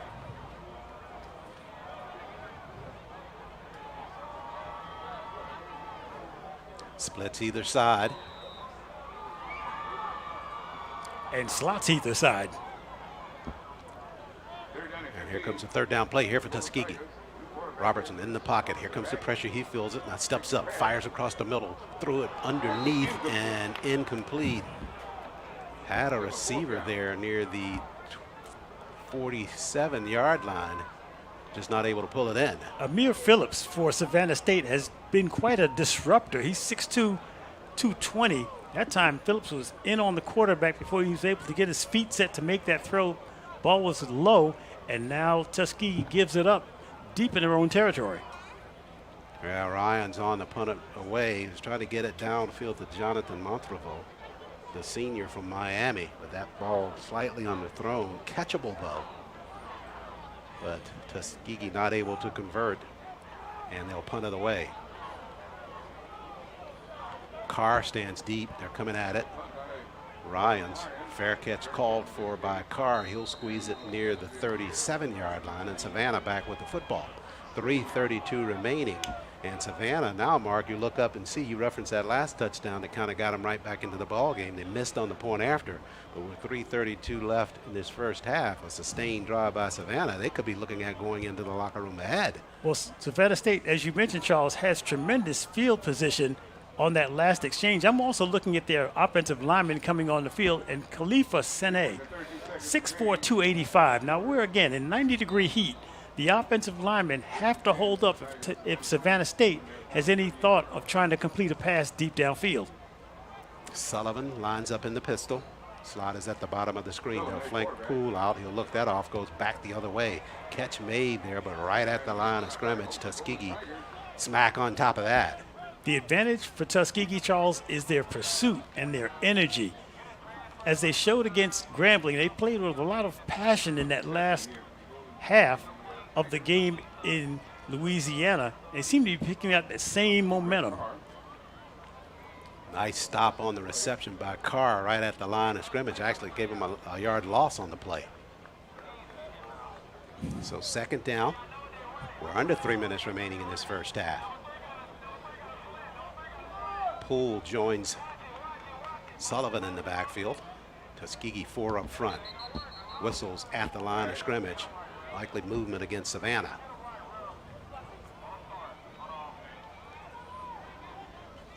So that'll push them back 5. Offense, number 72. This first half of football has not been without its share of penalties. They're going to catch Keyshawn Palmore of Savannah State for that last penalty. And this is exactly the way Tuskegee wants them going, backward. Trying to protect that 10-6 lead. Psychologically, it's just going to be so important for Tuskegee to go into that locker room with the lead in this ball game. Got a quick look at Rossi Grimes, who has to be the defensive player of the game so far for Tuskegee. Number 19. Sullivan with the snap. Out the middle they go. They give it to Poole. Poole got it past the 40 up to the 41-yard line. That'll make it about 8 yards shy of the first down. And a second down effort coming here for Savannah. Poole was the ball carrier for the Savannah State Tigers. Savannah coming to the line of scrimmage. Third down and 7. And whistles as they do come to the line. Chance for us to send it down to fib level to Dylan Matthews with an injury update. Thanks, Charles and Mark. Real quick injury update on Raekwon Beal. He did go down. It is a knee injury. I asked him directly. He said it was a knee. Said when he went down and he got wrapped up, his knee kind of twisted in an awkward way and went into the turf. But he did give his teammates the thumbs up, so we should see him back out there. Charles and Mark, back to you. Thank you, Dylan. That's good news for Tuskegee to have him available. With Tuskegee leading at 10-6. I know one thing. I hope that injury tent is air conditioned. Might be the only cool spot over there. It is a balmy day here in Tuskegee, over 90 degrees at the kickoff of this football game. Crimson Piper marching band getting set to the end zone down to our right. As you take a look at that tent, I don't see a whole lot of movement there, suggesting air moving around. So, well, you're totally concealed. You see it zips up on the sides. You've got to have a fan in there at least, a space, something to make that space a little cooler. Because you get injured and go in that tent, you're going to be out of there really quickly. Yeah, I think that may be by design. Get you back out there as quickly as we can. I'd rather be out there than in this heat, right? But the training staff at Tuskegee, one of the best, certainly in the SIAC. And they take care of all the student athletes here at Tuskegee University. Don't get a chance to shout them out very much, but we do so here on this home opener for the Golden Tigers. Timeout on the field. Tuskegee with the 10-6 lead over the Tigers of Savannah State. The teams played last year. Tuskegee winning that ball game 21-14. That one played down in the marsh at Savannah State University. Tuskegee benefiting from 5 turnovers by Savannah State in that win last year. Should be an interesting contrast and battle at halftime as the Savannah State marching Tiger Band has decided to come out in long pants, where the Golden Pipers of Tuskegee are going with shorts this afternoon. Yeah, that's a lightweight covering there for the Tigers of Savannah State with their band. They got just the suspenders and the short sleeve shirts. But on a day like this, man, you want to go full throttle shorts if you can. So play set to resume now. And on a third down effort for the Tigers of Savannah State from their own 40-yard line. Poole joins Sullivan in the backfield. They should line up with the slot at the bottom of the screen. Now they'll bring the tight over to that side to make it strong. They'll roll that way. Sullivan, pressure, backside pressure, and they got him. They run him down from the backside. Good defensive work there by Javion Miller, the sophomore from Fairburn, Georgia, to catch up with that play. There's another one of those Tuskegee linebackers again. Javion Miller with the excellent pursuit from the far sideline. Just ran the quarterback down from behind and picks up the sack. Timeout taken by the Golden Tigers of Tuskegee. You know what's on their mind, Mark, here is they want to get that football back with a chance to punch in another score before the break. They took it with 1:51 left in this first half. So you reference the linebacking core, which always has been a strong staple for the Golden Tigers defense, and Miller representing very well there, the group of linebackers for Tuskegee.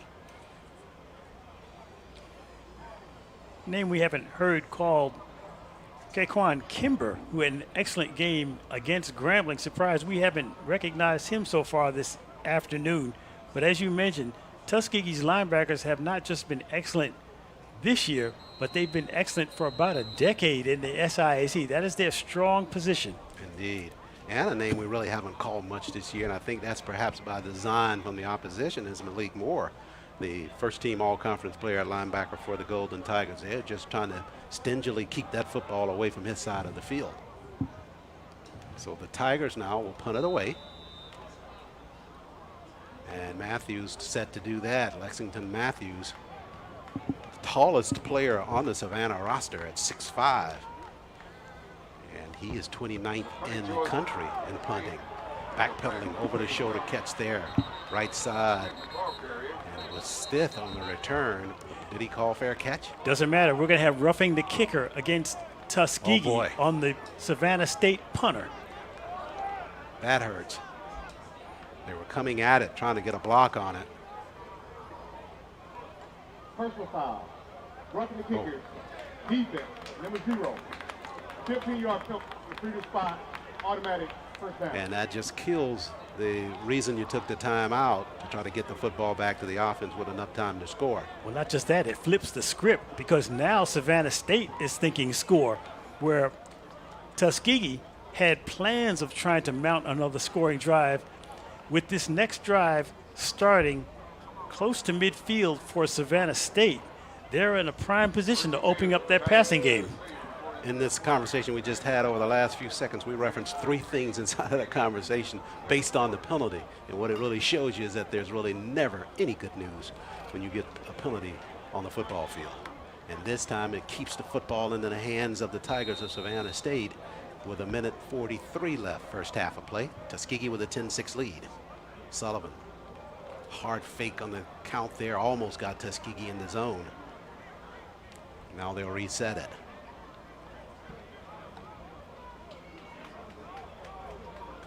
Snap to Sullivan, pressure at the corners, fires across the middle and behind the intended receiver. Had Scott on a crossing route, but he threw that behind him about 5 yards away. Savannah State lined up 3 receivers on the far side. They also had Jalen Leonard, who's listed as a wide receiver, 5'9", 150. He was open actually about the 45-yard line. The ball was just misthrown. Yeah, just 5 yards behind where the receiver was. So we're at 1:40 now, second down for Savannah. At the 49 on their end of the football field. Official stepping in now and stop play momentarily.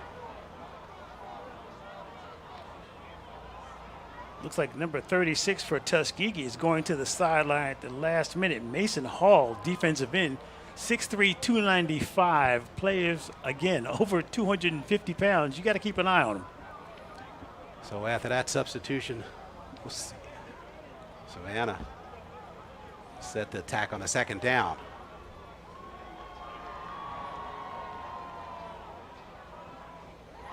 Play still not set to resume.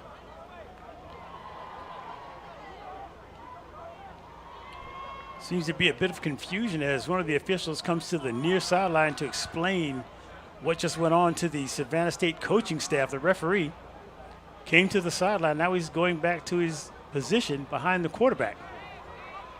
Aaron Kelton, head coach for the Tigers of Savannah State, trying to get that explanation from the officials. And now we're set to resume play. Sullivan with a snap, fires outside, got Poole in stride. He'll catch it near the 46-yard line and out of bounds. Now that's a nicely designed play for Savannah. They get the yardage they want, and they stop the clock with the catch at the sideline. Excellent throw and catch, as you mentioned, to the near sideline, right in front of the Savannah State bench, bringing up this third and short, if you will. Yeah, it looks like they got to get it right there near the 41. So right at 6 yards they need for the first down. Big play for the Golden Tiger defense here again. They can step in on this third down effort.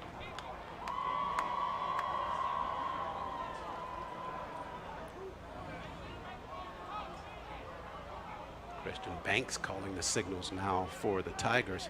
He floats one up right side in traffic and deep. That's going to be an over-the-shoulder interception there. It's picked off by Cameron Reynolds, the senior from Oxford, Alabama. And Reynolds, the only person near that football. And for Savannah, that's tantamount to a punt. Reynolds with deep coverage made an excellent play on the ball with the over-the-shoulder grab at about the 15-yard line. As he was going to the far sideline back to the bench, he made a little bit of a dance celebration move. Surprised that the officials did not penalize that. They seem to be more lenient this year than in past seasons with players celebrating big plays. Yeah, there were a couple of years ago where we see it here on a replay. Nice steps, but he wouldn't have survived this penalty assessment. Now you can see the official looking right at him. Yeah.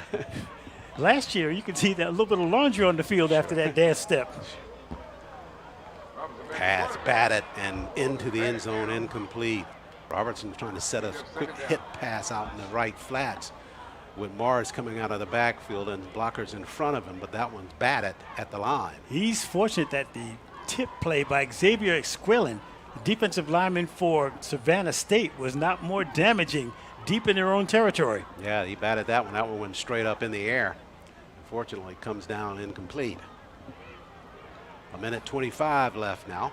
See if Tuskegee tries to spread it on this down. Robertson now fires across the middle, got a man on a cross. That's nicely done on the catch. They go right back to that route, and it's Montreville, the senior, Jonathan, with the catch up to the 30-yard line. Tuskegee going up tempo. Robertson feels the pressure. They'll flush him right side. He breaks the contain, raises, fires, shoots that one over into the Tuskegee sideline. He felt the pressure on the inside, had some space at the corner, but unloaded it. 65 seconds left first half of play. Tuskegee clinging to that 10-6 lead.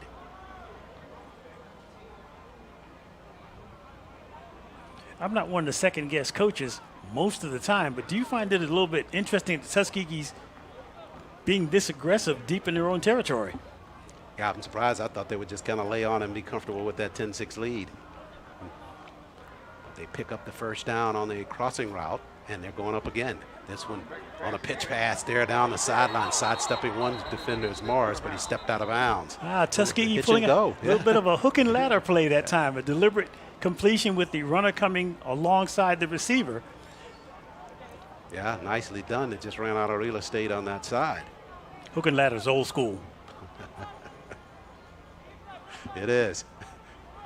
Almost worked there, though. And Morris trying to dance that sideline. Got it up to the 37-yard line. Stiff, motion, left side. They'll look that way. Route, across the middle, catch made there. McGee with the grab. Correction on that. That's Garmin on the catch.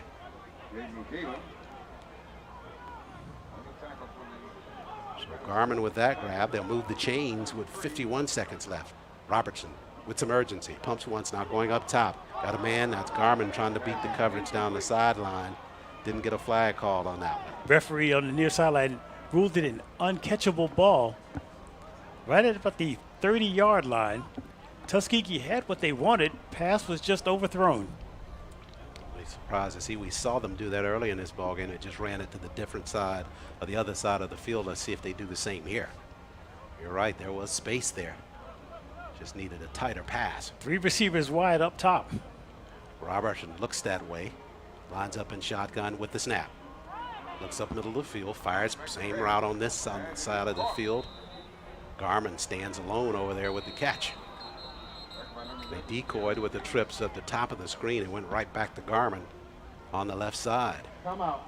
So receiver Justin Stith for Tuskegee was open at about the 30-yard line, but they had decided to bring that play to the near sideline. Quarterback didn't even look his way, but Stith was open.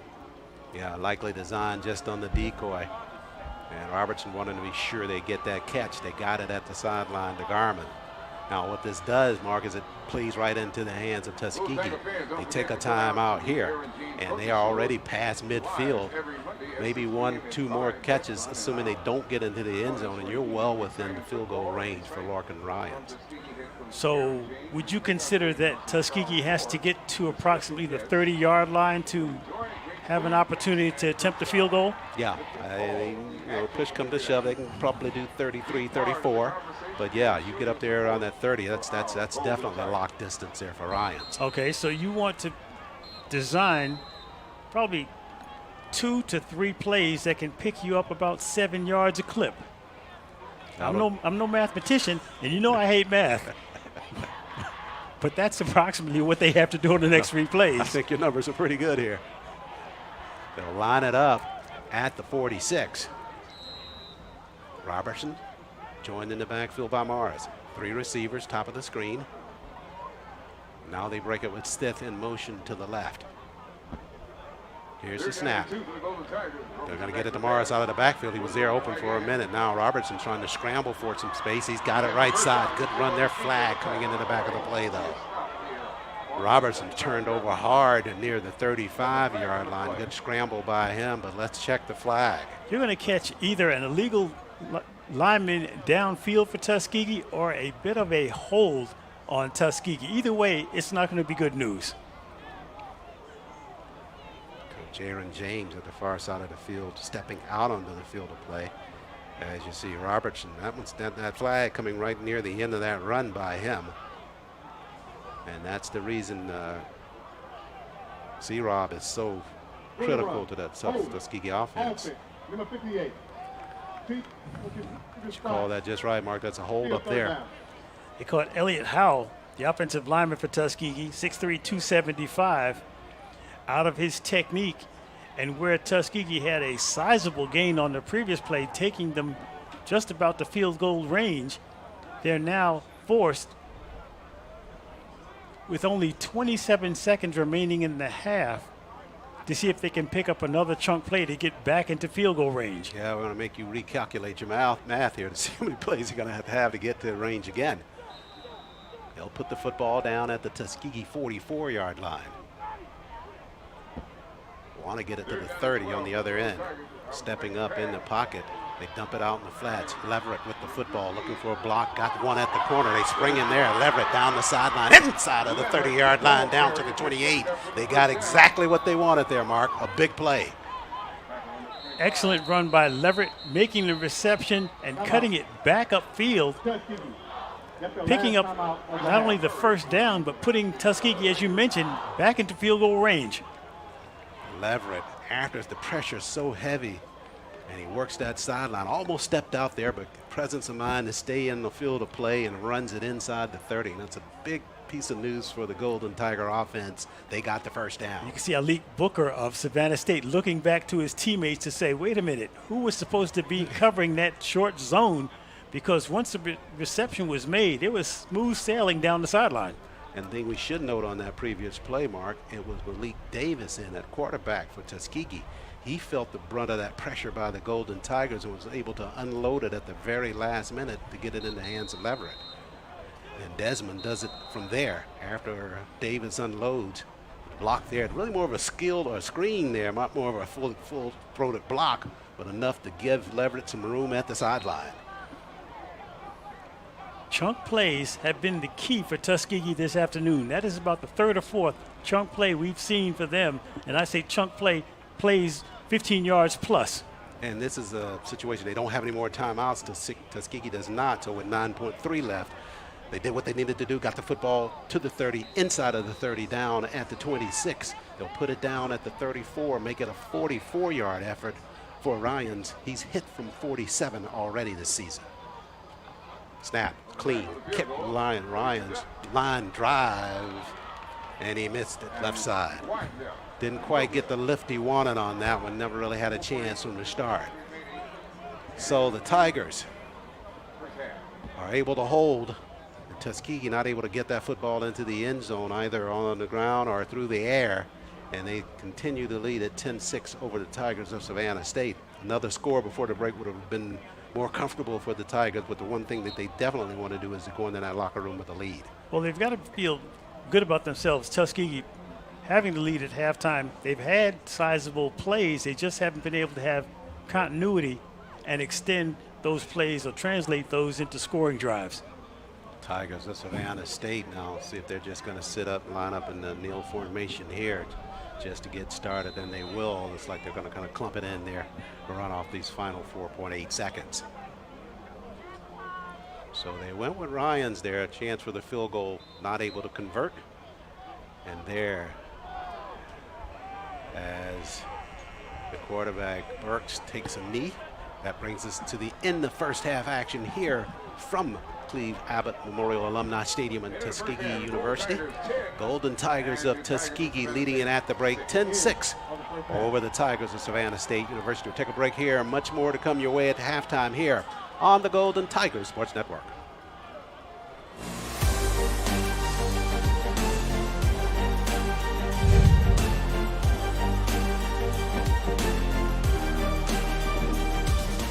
Broadcast coverage of Tuskegee Athletics on the Golden Tiger Sports Network is brought to you by Alabama Department of Public Health. Healthy people, healthy communities, healthy Alabama. Booster Digital Displays, dedicated to providing high-quality, affordable LED displays with exceptional service. TNT Fireworks, celebrating more than 100 years of America's #1 best-selling brand of fireworks. Alabama Power, developed for the service of Alabama. Wind Creek Casino, Montgomery. Elevate your game to fabulous. The Home Depot, more saving, more doing. Coca-Cola, real magic. Zuby's Taco Kitchen, Yellowwood. And by Vibes Restaurant, we're all about good vibes.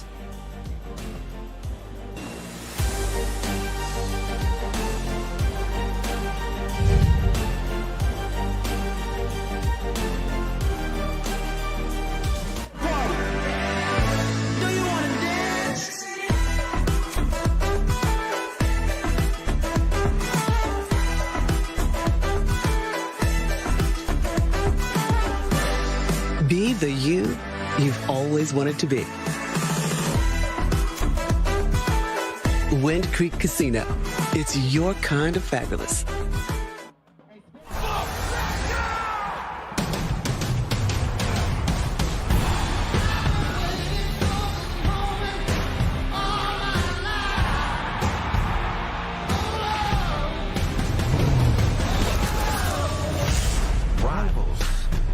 Versus them, survival.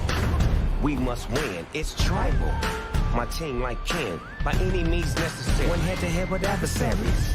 Nothing is given, so we gotta take it. Hey, are you fixing the power? Yep, I'm gonna get the lights back on. Yeah, my power went out and I have to start level 14 all over again in our game. Yeah, why didn't mine go out? Well, we have this technology that can stop an outage in its tracks. Why? So less people will be affected during the outage. Why? So you can make the level 15? Come on, Brian. Let's go to your house and keep playing. Good luck, guys.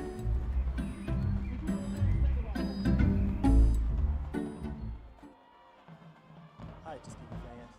I'm Coach Chad Hall, your head baseball coach. Thank you for listening to the Golden Tiger Sports Network. Go TU.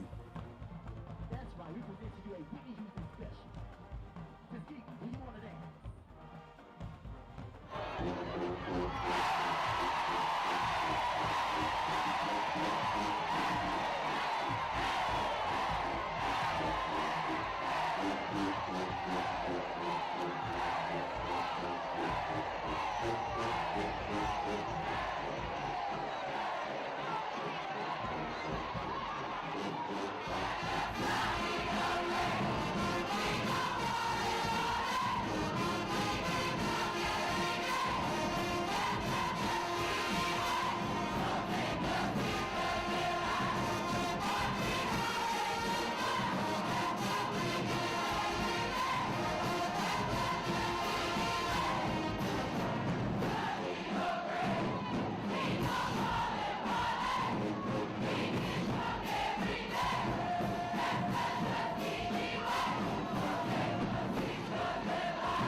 okay. Okay.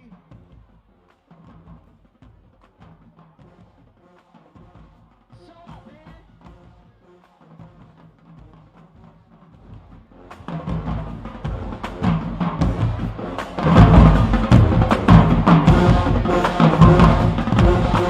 It's a powerhouse band.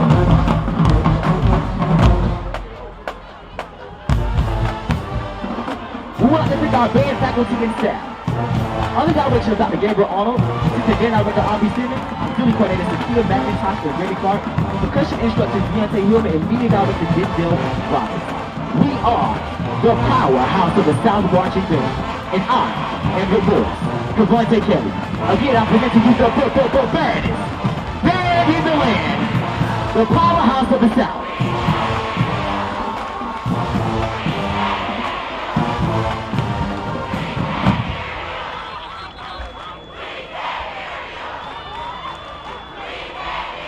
Tuskegee University, make some noise.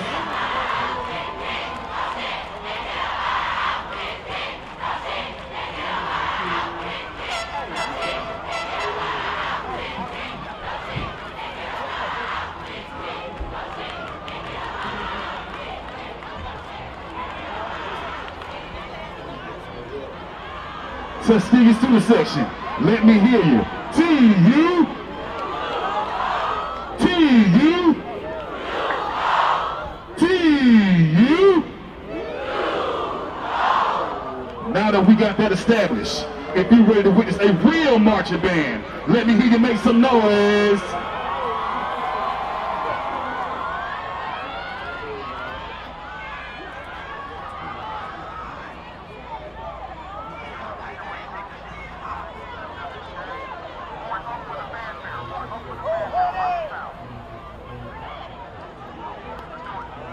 On behalf of our president, Dr. Mark Brown, Director of Bands, Dr. J. William Nicholas, I present to you the Tuskegee University Marching Crimson Pipers.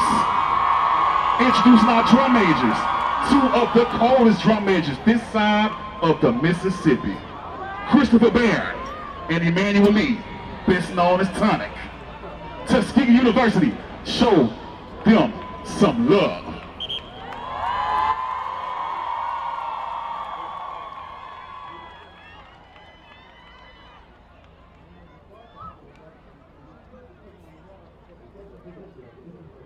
TU student section, let me hear you. TU. TU. TU. Savannah State better recognize.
Let's start this show off with our fanfare, All the Stars, by Kendrick Lamar.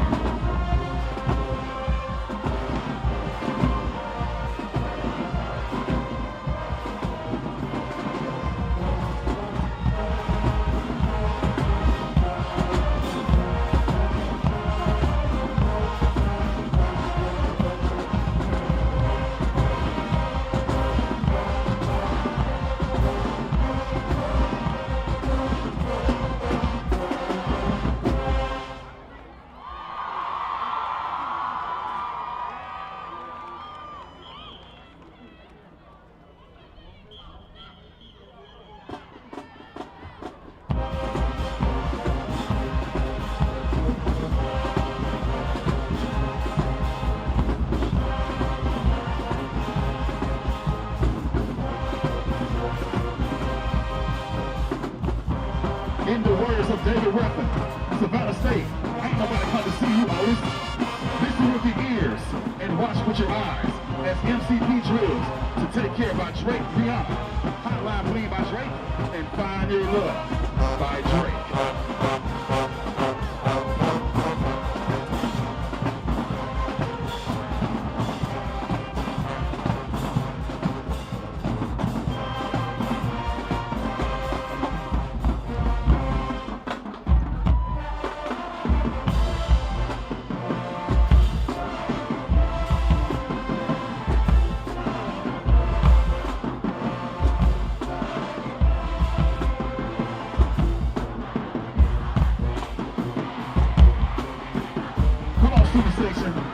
Where you at?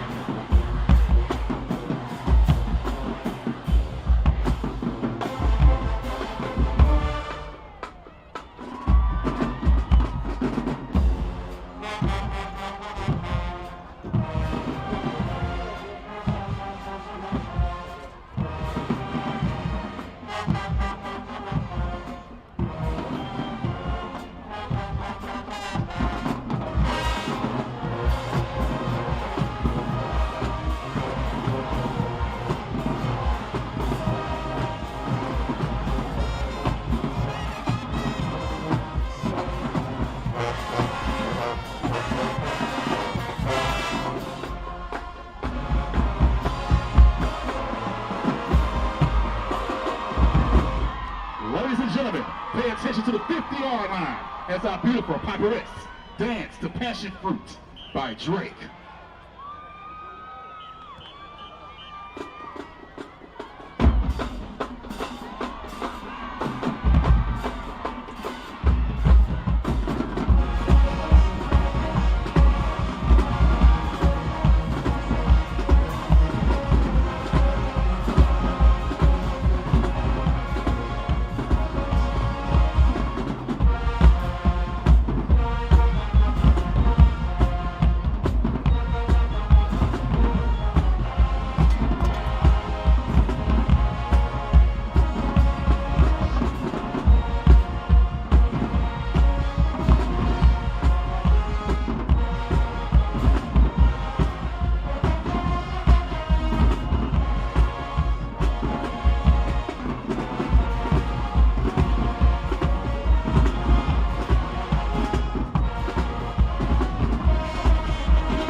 Make some Joel noise, ladies and gentlemen.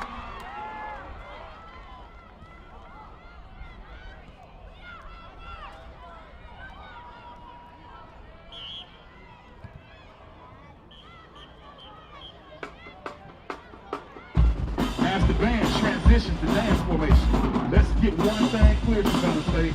Y'all came for us, but we didn't sit for you.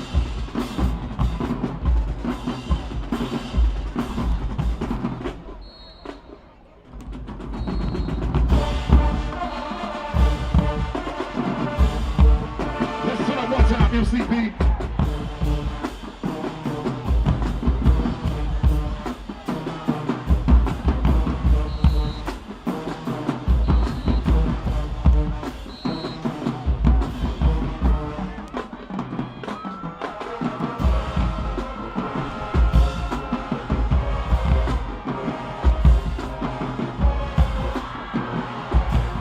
Come on, student section.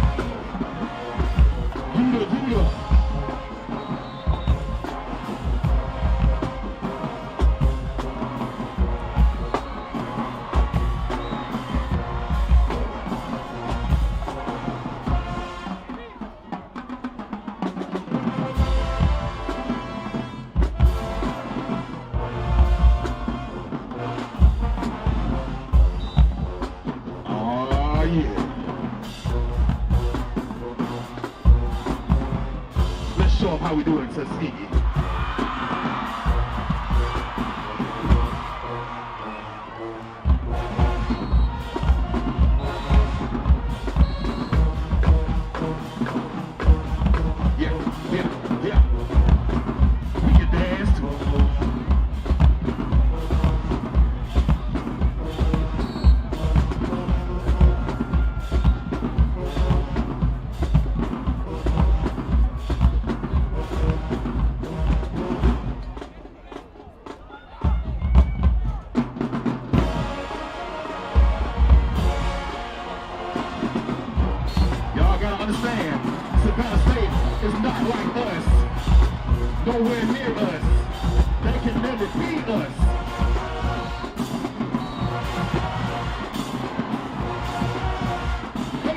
section, where you at?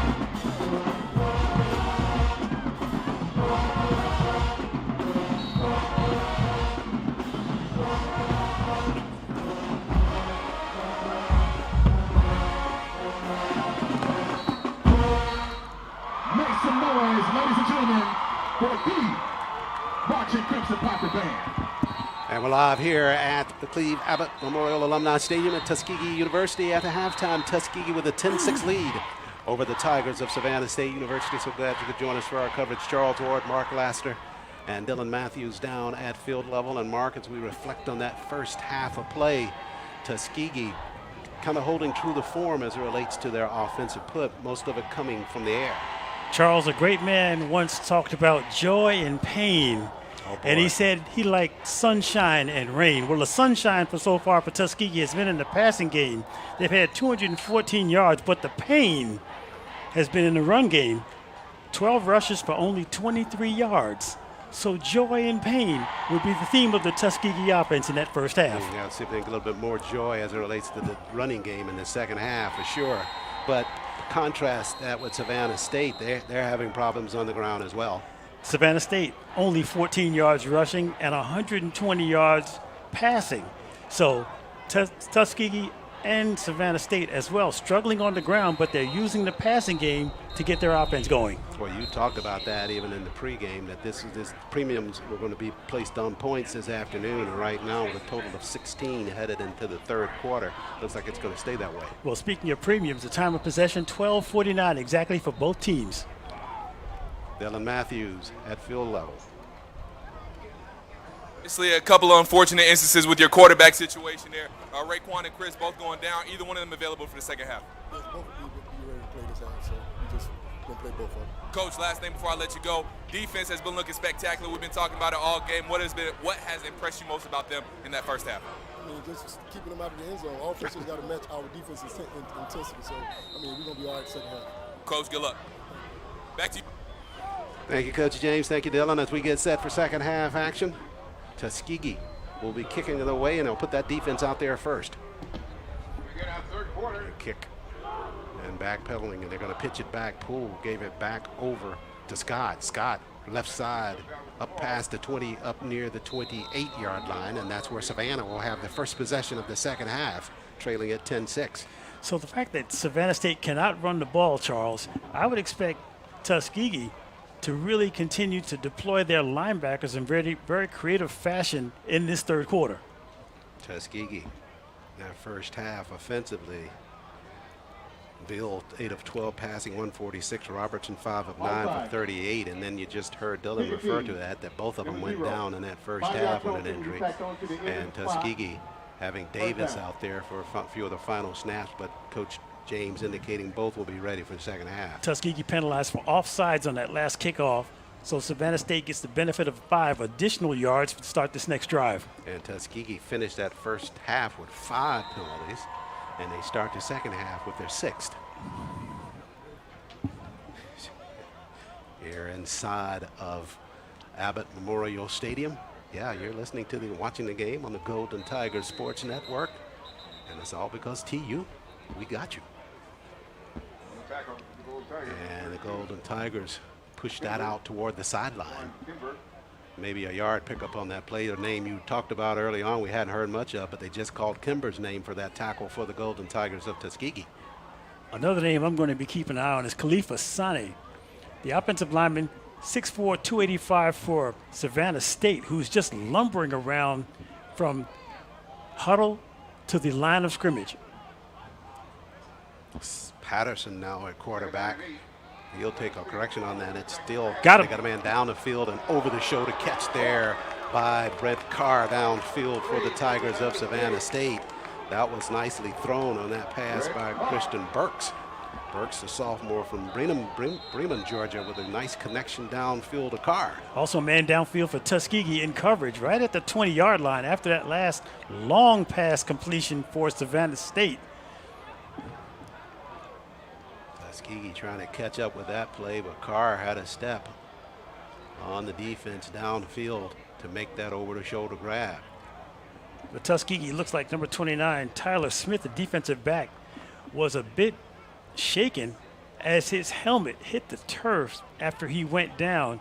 You see the training staff trying to keep him still, but that was just an unfortunate way that he hit the turf after that last coverage play. Yeah, they're taking a look at Tyler near the 20. Coach James coming out that way as well. Yeah. He's up, but he's not stable. Yeah, you have to be so careful these days with the concussion protocols that are in place now for players. And he seems to be a bit shaken on that. And definitely holding the head area, so he'll be under that protocol for a minute or two, just a quick evaluation on the front end. But there's nothing quick about them anymore. They are very deliberate about how they try to pay attention to the players. Well, the only problem with artificial turf, Charles, is that's very hard compared with grass. He hit the turf on that last play. You could see how his impact of his helmet hit. He's back to the sidelines. On the ground, ball fake. They go to the corner again. Carr with another catch just out of bounds, covering quickly on that for the defense. Michael King for Tuskegee. It's Brett Carr once again. Carr has done an excellent job not only finding space but catching the ball in his hands. Watch his technique as he comes to the near sideline, makes the catch, gets out of bounds. Carr not targeted very much in that first half of play, but he's already got 2 big catches here to start the third quarter for the Tigers of Savannah. They go on the ground this time. Poole right side. Poole not fooling very many Golden Tigers on that play. They wrap him up near the 15. May have gotten it back to the line of scrimmage. Not much more. Tuskegee played that well. The ball fake. 13:02 left in the third. Tuskegee with a 10-6 lead over the Tigers of Savannah State. Opening drive of the second half. Savannah now inside the red zone of Tuskegee down at the 15. And they face a third down and about 2 to go from the 15.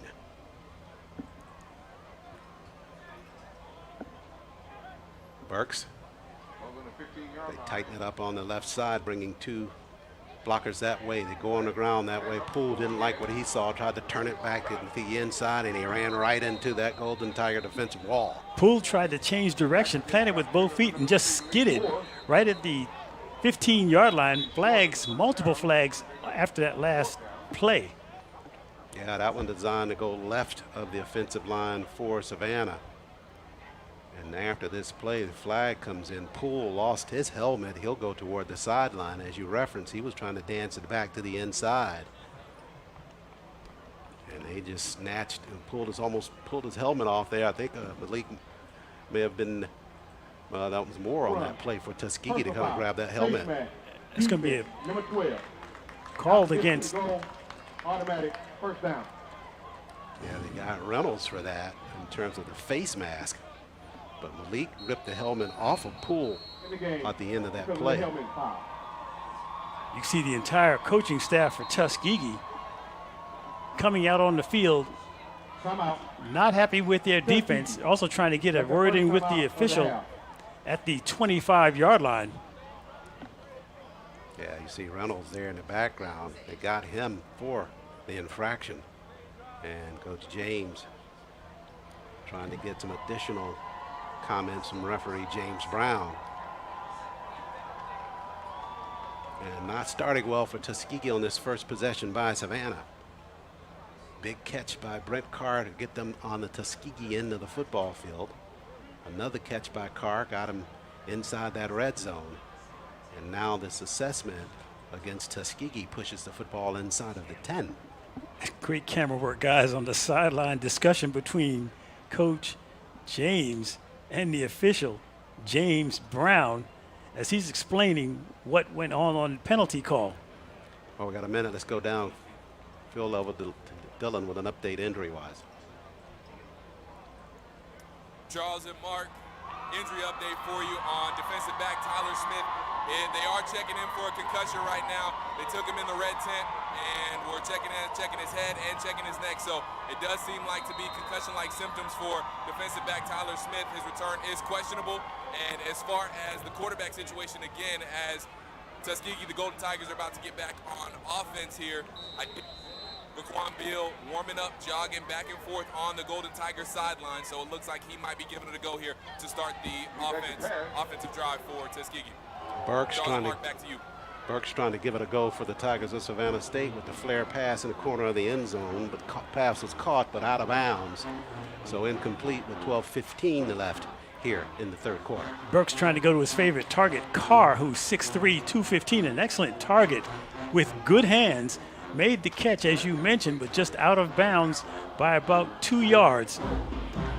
Definitely get the sense that that's what Coach Kelton and his coaching crew were talking about at halftime. They wanted to get Carr more involved in the offense. It's all about catch radius. If you have a receiver that can make catches away from their body like Carr, he's a valuable weapon. That's a valuable weapon there for the Golden Tigers. Students under the shed trying to get things going. Now they pump it underneath to the tight ends. Got some space there, bumped near the 2-yard line. Good open field tackle there by Michael King to deny the touchdown. But that football's going to be down at the 2-yard line. That was Braylon Fowler with the reception for Savannah State on the left side, spinning, trying to get to the corner of the end zone. Looks like they're going to mark him about a yard shy of the goal line. So it'll be a yard out. It'll be third down for the Tigers of Savannah. Boy, would this be big for Tuskegee to deny them getting into the end zone. Can the defense rise again here? Third goal to go for Savannah. Burks will pull in the backfield. On the ground, Poole banged one, fought off the first tackler, got it close to the goal line, but not in yet, down at about the half-yard line. Another player for Tuskegee with his helmet off in the middle of that scrum takes a knee. We'll sort it out. Tremendous surge by the interior of that Tuskegee defensive line. Yeah, they walled that play off and pushed it toward the sideline to deny Poole into the end zone. I'm going to go ahead and give credit to Christian Abrams.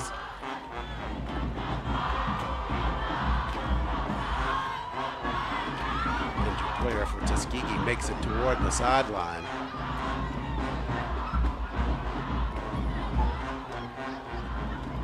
Looks like that's Terrence Mays. So he departs. And Tuskegee now trying to hold Savannah out on a 4th and goal to go. Savannah going for it here, showing they're going for it on 4th down on a 4th and goal from the half-yard line. This is a bold call for Savannah State. Sure it is. Tuskegee trying to make a bold statement here defensively if they can keep him out of the end zone. Burks joined by Poole in the backfield. They send a man in motion on the ground, dives in, left side, he's in for the touchdown. Fumbled it, but at the back of the end zone, Burks covers that as well. Only had about a half-yard to go. Tuskegee saying that they recovered the fumble in the end zone. We have not had a touchdown call yet. Not yet. Officiators is gathering in the end zone. That's going to go Tuskegee's way, it looks like. Now that, my friend, was very close because it appeared from this angle that the quarterback was into the end zone with possession, but they're rolling it a touchback. Yeah, there you go. That's what they're calling it, touchback. He went back in there when he fumbled, it was live, and then when he got to the base of the end zone, he's already out of the field of play once he grabs it right there. The ball actually went through the end zone with no one maintaining possession.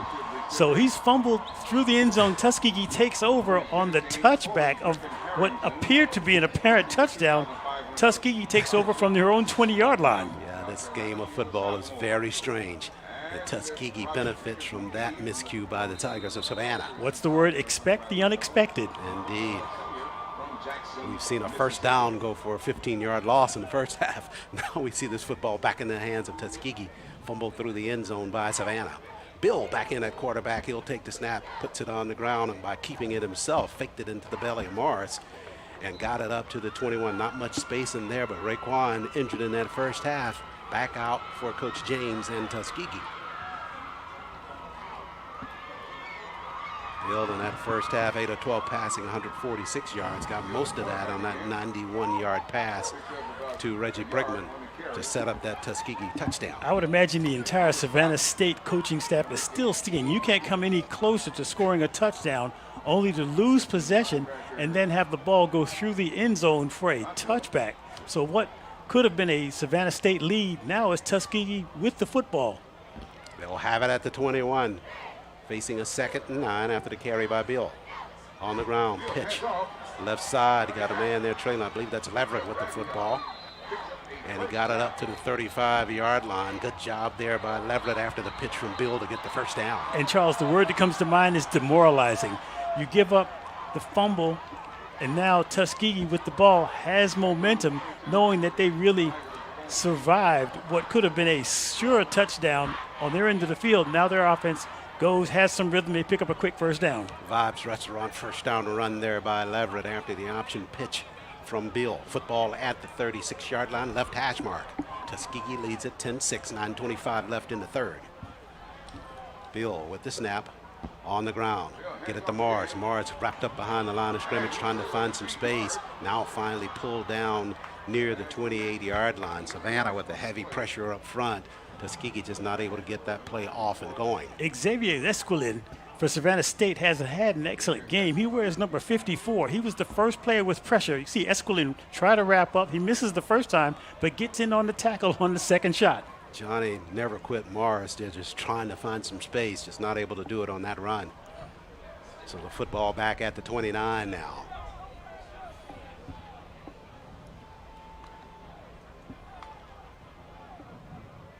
Morris in that first half just bottled up, only had 3 yards, positive yards in that first half. Lost some on that play. Bill in the pocket, fires up the middle, pass bounced up there and incomplete. Had a man circling back near the 40, but the pass underthrown, trying to get it to Gabriel Garman. Garman was coming open at about the 40-yard line, but he's in double coverage. That ball had to be perfectly thrown to make the completion. It seemed to be nose down on the release from the quarterback from Tuskegee, Beal, and as a result, it brings up a long third down call. Garman with 4 catches in that first half of play for Tuskegee, really a spark for them offensively. Beal not able to reach him there on that pass. Third down and about 18 to go here for Tuskegee first down. Some substitution changes last minute for Tuskegee. They get an additional player into the slot. That's stiff. So 3 receivers at the bottom of the screen. Bill lines up in the shotgun. Morris joins him in the backfield. 4 up front for Savannah State. There's a snap. Bill steps up in the pocket, feels the pressure. Now raises, fires upfield in traffic, and trying to get it to Brigman, but good defensive coverage there by Savannah State in their secondary. That was Elijah Norwood, the grad student from Valdosta, with the coverage. We've got multiple penalty flags at the 45-yard line. From the spot of where these flags are thrown, you could get some defensive holding thrown against Savannah State, but that ball was nowhere in the area. Again, thinking about running back Johnny Morris for Tuskegee, they have him in pass protection at 170 pounds. He's not going to hold off anyone for too long. So Tuskegee's basically going with no extra blockers on these pass plays. After the play, unsportsmanlike conduct, defense, number 16.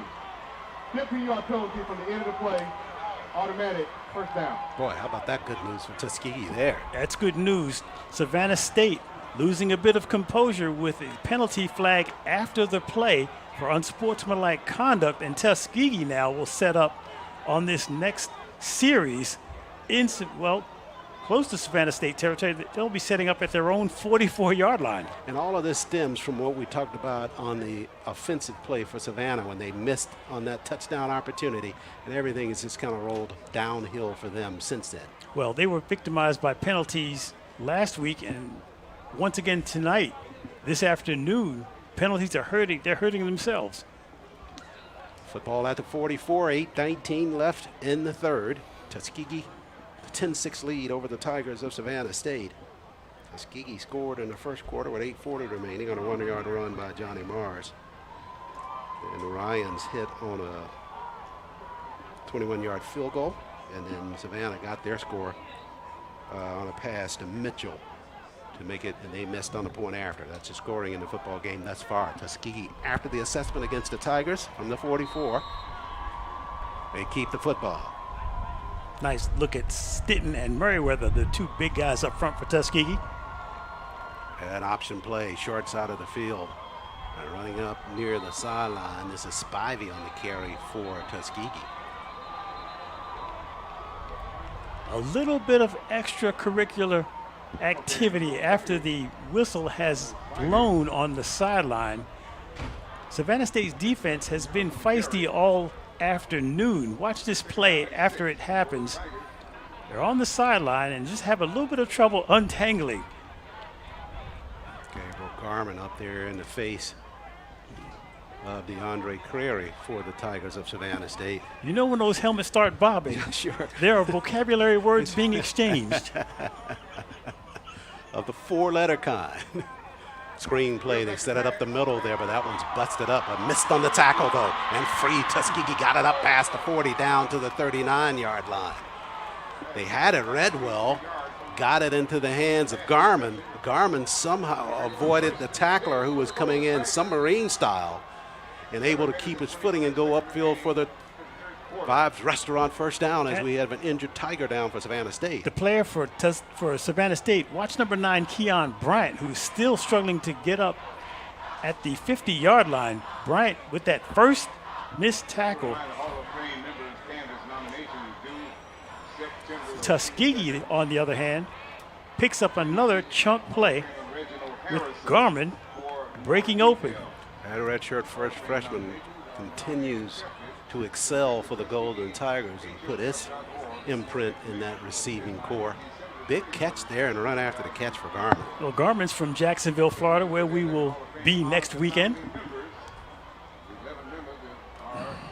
Tuskegee with that receiving core kind of rebuilt after the departure of two of their star players. One of them departed and transferred to another school, going nameless in these parts.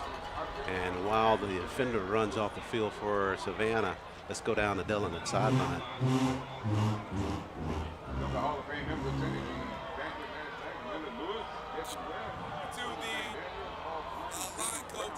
Coach McNeil, and he was tough. He's a play. And when this defense comes out on the field, I believe they're going to be hungry for a turnover because they are definitely going to get that turnover. And because Coach McNeil said that 3 and out might not be good enough. So when the defense comes out, be looking them further to cause a turnover. Charles and Mark, back to you. Thank you. Right now, the offense is on the field. They got the benefit of a penalty. Now they're down at the 40-yard line of the Tigers of Savannah. And now they go with Robertson at quarterback, and Christopher's going to raise, fire, got a man behind the defense. Over the shoulder pass, incomplete though. Had a man behind the separation over there. They were trying to get it into the hands of Montreville again. And Montreville, Jonathan, able to get behind the defense, but not able to pull in the pass. On the run, Robertson with the pass upfield. Just not able to pull it in. It was Montreville down inside of the 10. Alik Booker had deep responsibility for Savannah State at the corner of the end zone. Robertson again, rolls, fires right side, banged out there. They got it into the hands of Spivey, and Spivey took a wicked hit there by the Savannah State defense. Coming up on that play, that was Elijah Norwood, the grad student. Norwood had him measured. As soon as he made the reception and was unable to see in his direction that there was a Mack truck coming right at him. Indeed. So Norwood with the hit there on Spivey. Luckily, Ronaldo able to hang on to that football because that was a tough hit there by Norwood. Got to be tough to play this game. Spivey showed some of it there. So Robertson at quarterback. Bill tried to go after the intermission, injured in the first half. We'll see if we see him back in again. Robertson with the drop. Here comes the pressure. Fires across the middle. Got a man wide open there. Catch made and almost had it ripped out of there. Was Stith with the football. Hangs on to it. Spins his way down to the 20. That was a tricky play by linebacker Gary Davis Jr., who was going for the ball instead of the tackle. Stith maintains possession, spins, and picks up an additional 4 yards. Yeah, trying to hang on to that football here. That's why he had to do that little spin move to keep that football in possession. But a good route there by Stith across the middle. And a good pass there from quarterback Christopher Robertson. Tuskegee, another first down. Busted play. They're going to go in a reverse here. This time Robertson coming out of the reverse with the football. The quarterback's got some room. He's inside the 20, down to the 10. The slides out of bounds. There's no 5-yard line. trickaroo there by Tuskegee, and it works. That's not something you see every day. Not just a reverse, a double reverse coming back to the far sideline, and Tuskegee had clear sailing where Savannah State had been stuck to the near sideline.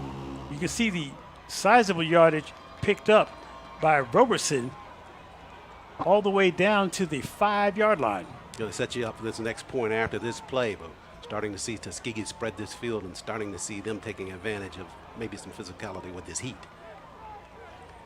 Trips to the bottom of the screen now for Robertson. 1st and goal to go for Tuskegee. He'll fake and roll right side. Dumps it to the man trailing on that play. Sliding toward the end zone and wrapped up near the 2-yard line on the catch for Tuskegee.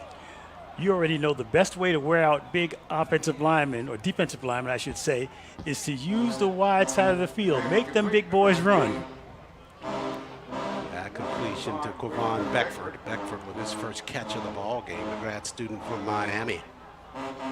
So Tuskegee now 2nd and goal to go from the 2-yard line. But as we saw in the previous drive for Savannah State, never take anything for granted. Down close inside the 5. Get it in and stay on it. 10-6 lead. Tuskegee trying to add one more to their lead.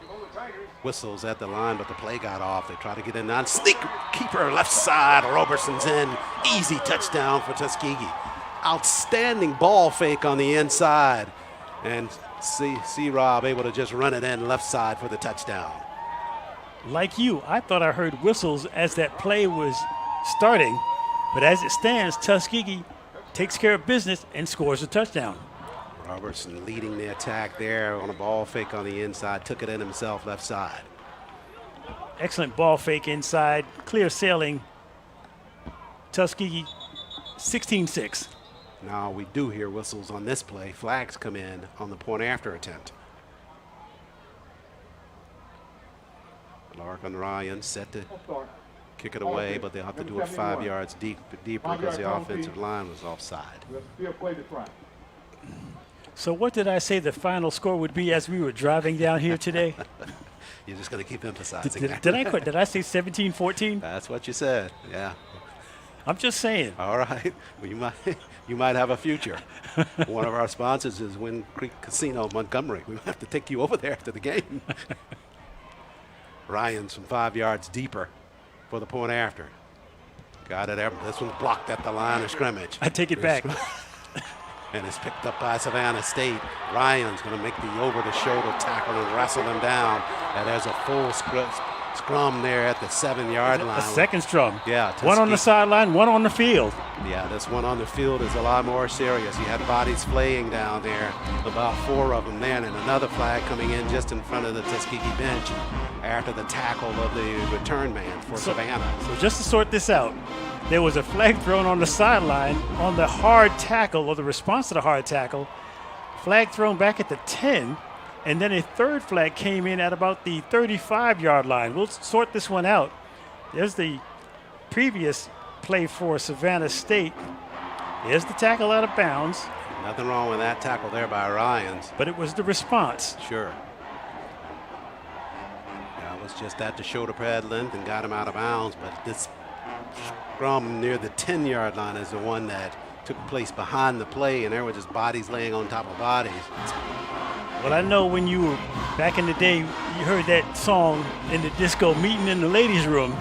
There's a meeting at the 5-yard line of every official to sort this last scrum out, the series of scrums, as the Tuskegee band goes into their famous theme, Ball in Parlay. How about that scene? One of the best in HBCU football right there.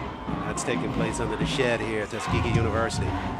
Kids know how to elevate the pulse of a game by knowing that they are a part of this environment, and they play their role extremely well. I have to give credit to the Tuskegee band director for knowing that this is going to be a long break and cranking up your theme song at the right time. It all flows in rhythm here at Tuskegee. So much laundry out there on the field, boy. Everybody that had one threw one on that set of plays. One near the 44, one at the 34, one at the 33, another one at the 10 that was just picked up. And That's a heck of a load there for the officiating crew to really unpile and to sort out what is actually going to be called here. I don't want to go into prediction mode. A lot of times you'll see offsetting penalties on personal fouls. What I'm interested in, Charles, is that third flag that came in late. You still see the laundry on the field. That third flag was thrown right about the 35-yard line, and that could be the tiebreaker. They're trying to get to Coach Kelton at the sideline, the line judge coming over there to talk to Aaron for Savannah. The other thing, there also may be ejections in order. Sure, depending on how deep they got into that, you're right, that would not be too far off.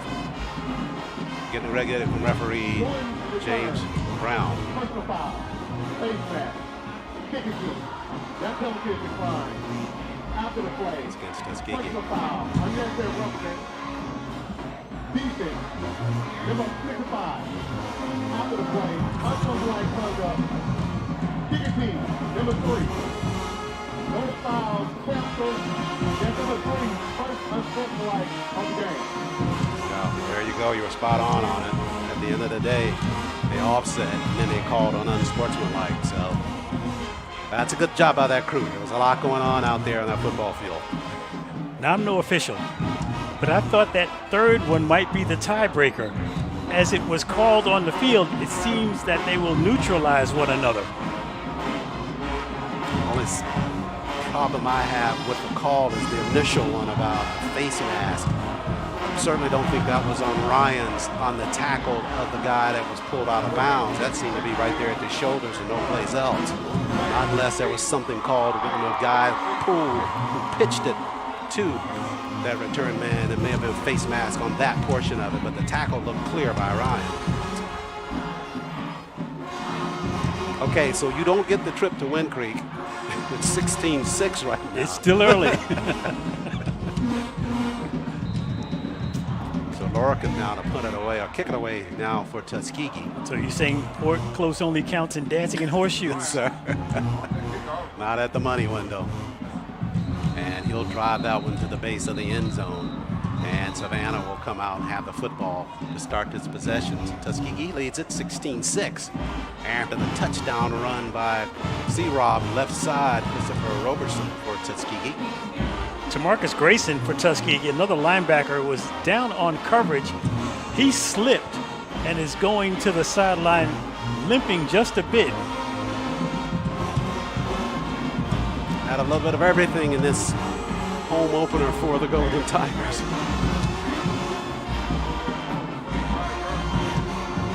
So Savannah, now they're trying to quiet the Crimson Piper Band.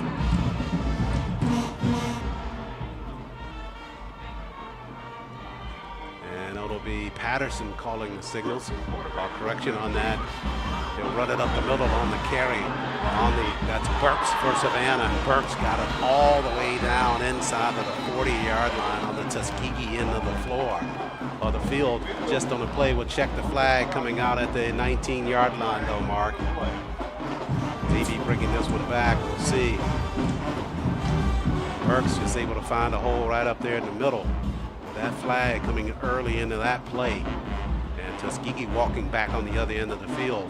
Looks like against Savannah. If Christian Burks showed anything on that last carry, Charles, was excellent balance. He was hit at about the 25-yard line, maintained his balance, picked up another 20 yards, sought out the flag as Savannah State's entire offensive line is now retreating. We're going to have a hold against Savannah State. Yeah, and you got to remember all of this, Mark, started when they had that miscue on that touchdown run.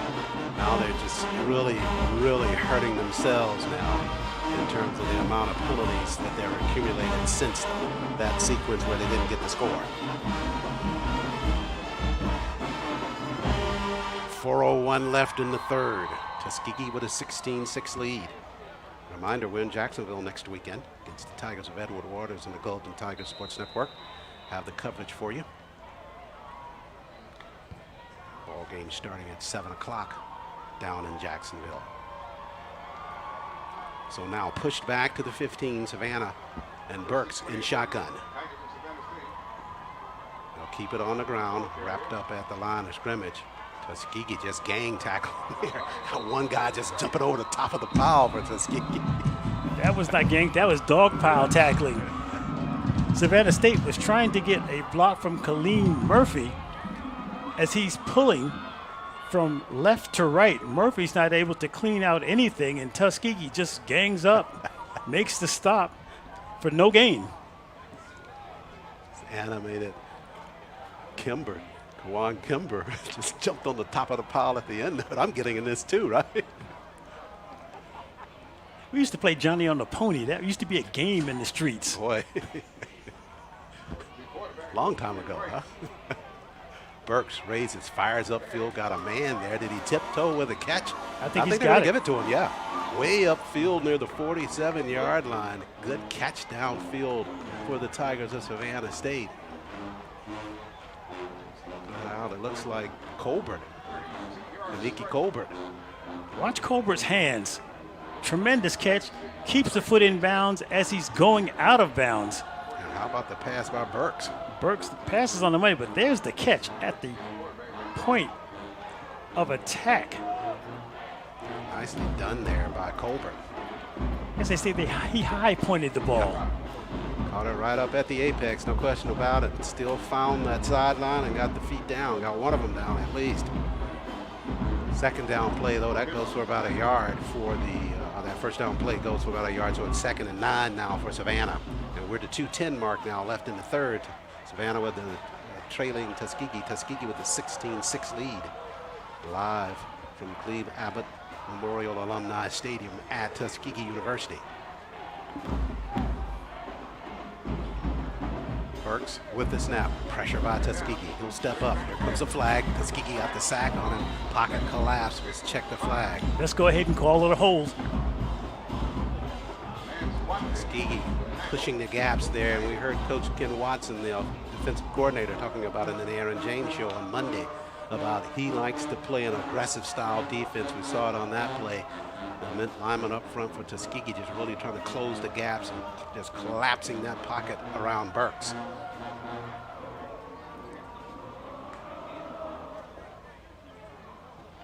Going to run. Personal foul. Illegal hands in the face. Deep offense. 65. That penalty is declined. Still 3rd down. So Tuskegee going to decline that penalty and take that down situation.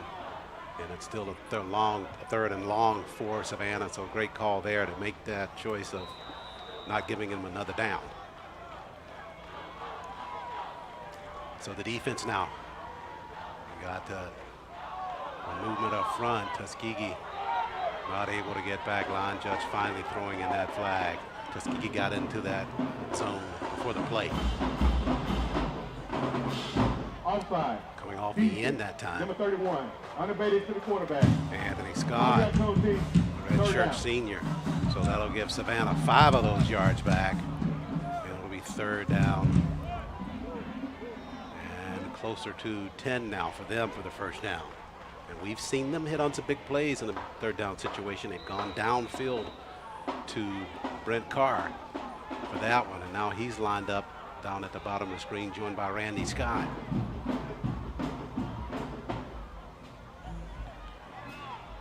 Burks in the Savannah offense. Trying to get it to the 44 to keep the football. Tuskegee trying to deny him here. Snap. Burks steps up. Now dumps it back and threw it behind the running back coming out of the backfield, A.J. Brown. Excellent pressure that time from the left side. Anthony Scott, linebacker for Tuskegee, had pressure, really threw the rhythm of that play off before it could get started. Tuskegee takes over on downs. So they were trying to get some space there for Brown with a catch and a turn upfield. May have gotten it to the marker, needed to get it to the 44. Instead, the pass goes incomplete. And now Tuskegee looking to get back on offense. Savannah State had what they wanted because Charles Davis Jr., the linebacker for Tuskegee on the near side, took an exceptionally deep drop. So there was about 10 yards of running space, but the pass was thrown off by the pressure. So Matthews set to put it away for Savannah. So like stiff deep for Tuskegee. Good kick there by Matthews, trying to get it inside the 10. That one shoots the end zone though. Matthews, 29th in the country with his punt average for the Tigers of Savannah. And second in the conference overall, averaging right at 40 yards per punt for the Tigers of Savannah. When you say 9th in the country, are you talking about the entire country? 29th. 29th. Yes. Okay, you're talking about the whole country, not just the... the country of Savannah? The part of the country. Yeah, Division II, 29th overall, yeah.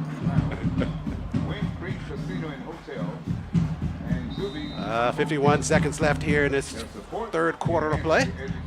Tuskegee back on offense. Robertson at quarterback. He took over for Bill, who got injured in the first half. Robertson on an option read, spins back to the inside. Got it up to the line of scrimmage, and that's it. Robertson also went down in that first half with an injury, but he is okay. And has taken over most of the snaps in the second half. 31 seconds before we head into the fourth.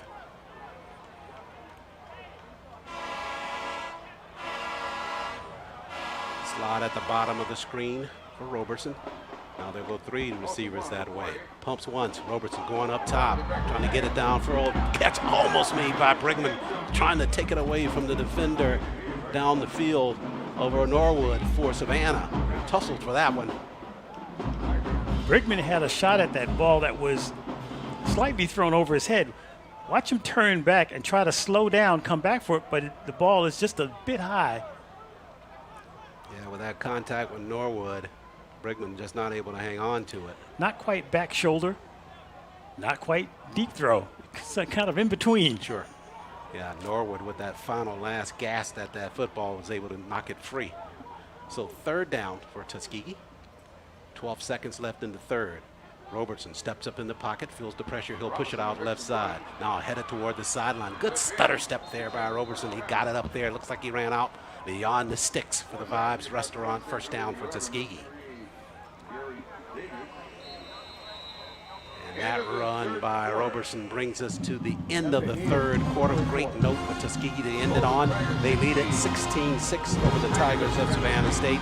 Take a time out here on the Golden Tiger Sports Network.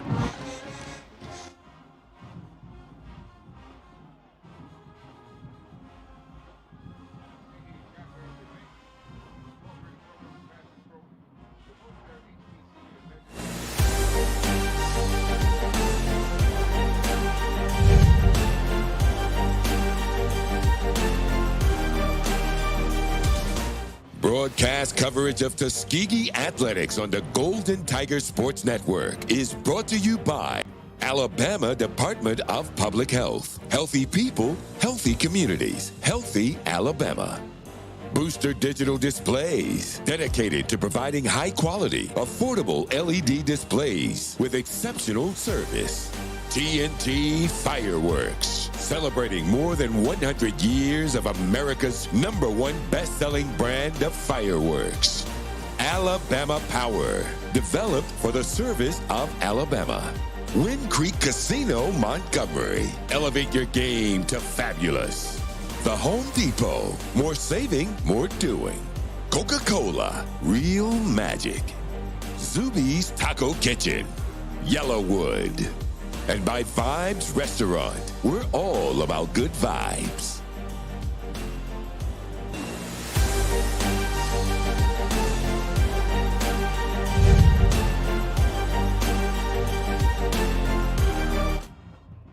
Hello, I'm Dr. Mark Brown, class of 1986, president of Tuskegee University, and this is the Golden Tiger Sports Network.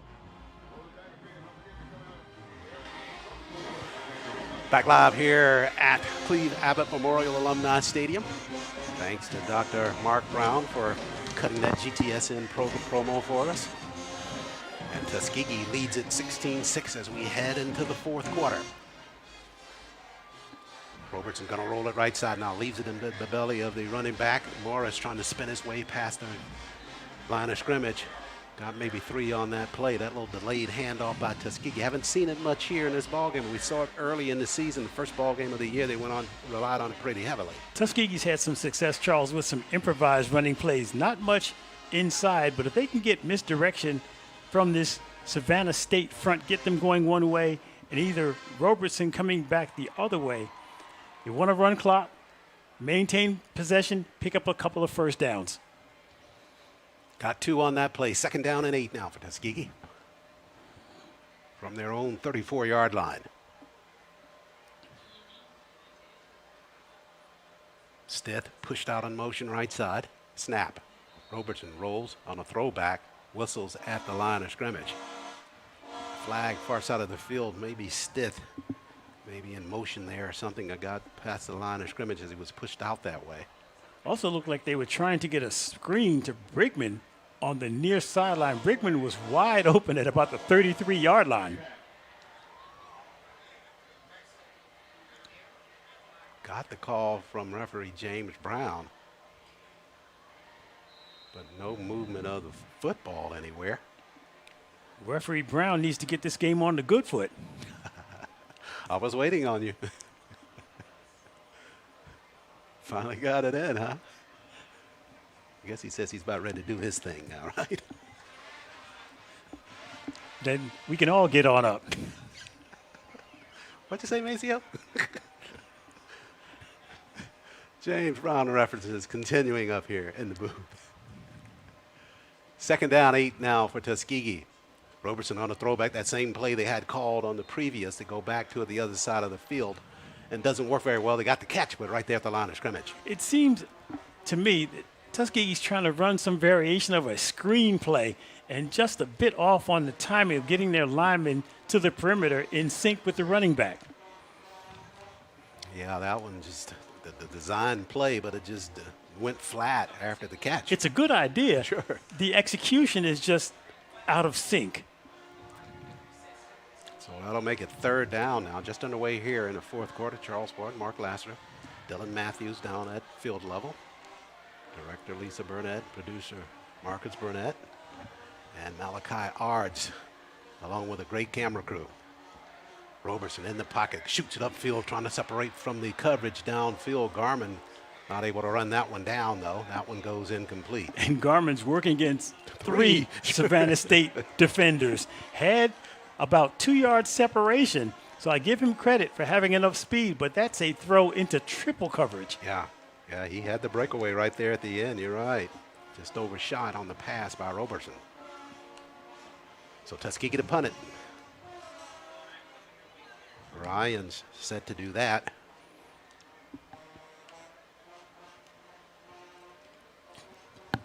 .12:42 left here in this football game. Tuskegee trying to get its first win of the season and its first conference win. Ryan's. That one off the side of the foot. Sidewinder goes out of bounds into the Tuskegee bench. It'll depend on where it went out. They say it went out at the 45-yard line. And not Lorcan's best effort as it relates to punting that one. That had a net of less than 20 yards. Yeah, pushed that one straight out to the right. So the Tigers of Savannah with good field position from the 45 of Tuskegee. Coach Aaron James showing remarkable restraint after that last punt. Yeah, they started the season with the Jake Aller doing most of the punting. And Jake, what a rough time of it in that first ball game. And Larkin took over a lot of those responsibilities of kicking for Tuskegee. Now doing the kicking and punting. Savannah back the other way now, squaring up. Burks with the pass, got it upfield. Catch is made by Mitchell. And Mitchell about 3 yards shy of that first down marker. Deshaun Mitchell, a favorite target, 6'3", 210. He's done an excellent job of getting open short. Yeah, he came into this ball game very touted as a big part of their offense, second team all-conference. And this ball game got a couple of receptions, so he's 23 ball games in a row with at least one catch for the Tigers of Savannah State. They bring a man in motion. Ball fake. Trying to find somebody upfield who got a man, and that one's going to be overthrown and incomplete. Calling the signals now. Jaden Sullivan back out, the grad student for Savannah State. It's going to be a hold back at the 45-yard line against Savannah State on that last deep throw. Boy, you can trace this back to one sequence of plays as to what's falling on Savannah right now, and that is when they missed on that scoring opportunity. And Savannah State just falling victim to lack of discipline on some of these penalty calls.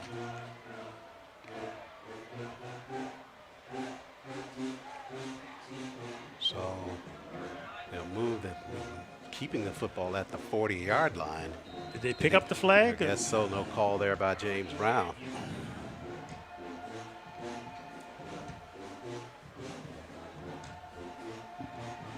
So it'll stay at the 40.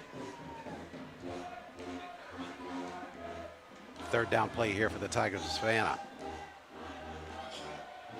Sullivan in the shotgun.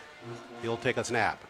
Looks upfield. Looks like about that same route they were looking for before. They try to trip him from behind. Sullivan fights off one would-be tackler, slides inside of the 35, and got enough for that Savannah first down up near the 32-yard line. Savannah State, like Tuskegee, Charles, has had excellent success with the improvisation by their quarterbacks. Yep, good read of the defense by Sullivan there. Saw the space right side and runs it for their first. They'll keep it at the 33 of Tuskegee. That was a good effort there by Sullivan. That's somebody had him by the leg there, and he was able to keep fighting free as Kimber had him tied up, but got a couple of extra yards on that second effort. First and 10 for Savannah. Tuskegee with the 16-6 lead. Poole joins Sullivan in the backfield. They'll give it to Poole right side. He slides past the first wave, tripped up there. Probably maybe not a touchdown on that, but a bigger ground gainer had Kimber not tripped him up at the 30. Kimber was actually prone at about the 30-yard line, just got an arm out to get the ankle of the running back of Savannah State, as he had, as you mentioned, some space to the near sideline. There might have been another 10 yards on that pickoff, if not for the tackle by Kimber. Absolutely. Instead, it brings up second down and 6 after the run by Poole. Now Brown inserted in there to line up at running back for Savannah. They give it on the ground, and they're trying to string it toward the sideline. Scott is chased down there and wrapped up on the Tuskegee sideline, but a flag coming at the back of that play. Down in the back in the secondary, so we'll check that flag out. Savannah State loaded up with another tight end, Ivan Kynes, 6'1", 235, went in motion to the left side, had responsibility for the block on the far side, did not have an excellent chip. With the flag being thrown at about the 26-yard line, Savannah State appears to be retreating. Yeah, they will back up on an illegal block. So that'll push them back, and we go down to 10:20 remaining. We thought this was going to be a ball game. It was not going to be very high scoring. And at 16-6, the lead favors the Golden Tigers of Tuskegee.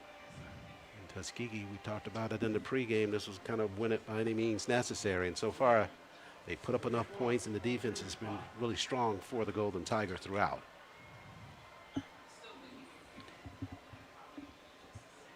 What has been consistent for Tuskegee, Charles, has been the effort. It's not necessarily being in the right spot always, but their pursuit has been outstanding. That assessment pushes it back to the 45-yard line. I couldn't agree with you more on that. They have been where they needed to be in terms of the big key plays and just been at it workmanlike entire ball game. Carr got that big catch behind the defense to spring them for their touchdown. But outside of that, Tuskegee's been extremely steady on the defense. Low snap. And here comes the pressure. They'll flush Sullivan right side. Floated it out of bounds. Another set of flags coming in the secondary as Sullivan was rolling right side, 2 receivers downfield. My sense is you're going to get a bit of a defensive holding call against the Tuskegee defense based on the body language of the Savannah State receivers who were complaining to the officials right about the 35-yard line. Yeah, after that scramble by Sullivan right side, the defense trying to play a little bit of catch-up there because they had the initial coverage in play, but as the receivers continue to move with Sullivan scrambling, that's when the infraction occurred. And actually there are two flags, one at the 20, another at the 25, so we'll sort out whether it's the same penalty call or just two refs saw the same thing or saw different things. It's two.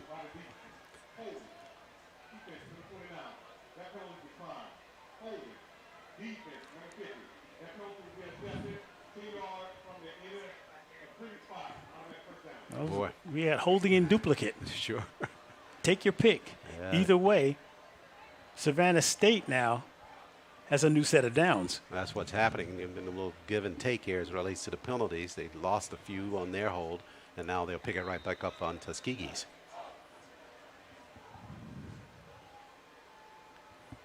So we're down to 9:50 and the clock running here inside of Cleve Abbott Memorial Stadium. And officials gather once again.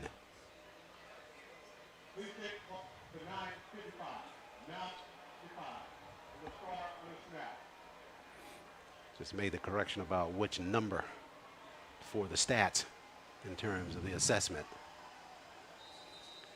And Savannah State now, fresh set of downs with the football. Sullivan joined by Poole in the backfield. Slot is at the bottom of the screen. Tuskegee with four spread across the front. Corners chipping up just a bit. The backers chipping up a bit. Scott in motion, left side. They're going to look that way. Middle of the field they go. Got a man there. Catch going to be made down at the 7-yard line. Good grab there by Wallace. I'll give Savannah State one thing. They have some big receivers. Yeah. Curry Wallace goes 6'2", 195. Another excellent target. Made a catch away from his body. First down. Yeah, Wallace with a good grab, and now they go on the ground with Scott handling it right side. And he got it down near the 2 or 3 yard line for the Tigers of Savannah. Now here's a bit of deja vu for Savannah State. Right. They've been inside the 5 once before, only to botch the scoring drive on a fumble. Now it'll be interesting to see if they call that same quarterback sneak once again. Yeah, it worked for the touchdown. Just didn't keep the football. Second goal to go now for the Tigers of Savannah down at the 2 of Tuskegee. Sullivan joined by Poole. On the ground, Poole almost walks in right side. Easy touchdown there for the Tigers of Savannah State. You know, before that last sequence, Brett Carr, the wide receiver for Savannah State, was on the sideline on the headset to his coaches in the press box. He went into the huddle off of whatever information they provided him, but Savannah State, as it stands, doesn't go to Carr. They stick to the run. Yep. And Poole got it in for them. That's his first touchdown run of the season. Now Maul on now to try the point after. Maul is good for the Tigers of Savannah State, and things tighten up here inside Cleve Abbott Memorial Alumni Stadium. Tuskegee leads at 16-13 now after the touchdown by Savannah. Take a quick break here on the Golden Tigers Sports Network.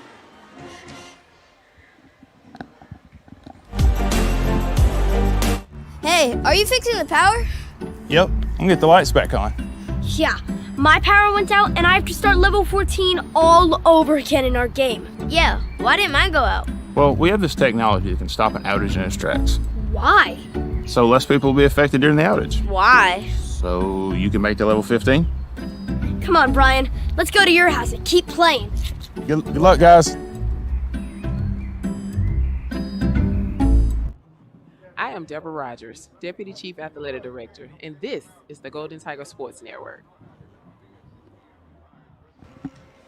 Back live here inside Cleve Abbott Memorial Alumni Stadium. Tuskegee just giving up a touchdown to the Tigers of Savannah State, but Tuskegee still leads at 16-13 And we get to 8:44 remaining in the football game. Now, what you want to see from Tuskegee, obviously, is a sustained drive where you're running clock, and it results in a score, and it results in a touchdown score. Sweeping kick comes down at the 14-yard line. Roughed up there near the 21-yard line. 2 flags coming, 3 flags coming in at the back of that return. A return upfield by Beckford for Tuskegee. And boy, once again, we're having to sort out a bunch of laundry here on the artificial turf. It was either, looked like Jordan Foy for Tuskegee lost his helmet on that last run back. You see the first flag being thrown, the second flag coming in right around the same spot. And this is behind Beckford here on a return. Might have been a face mask there, maybe.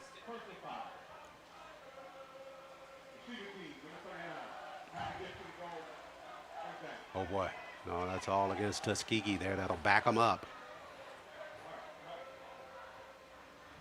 Ball at the 26.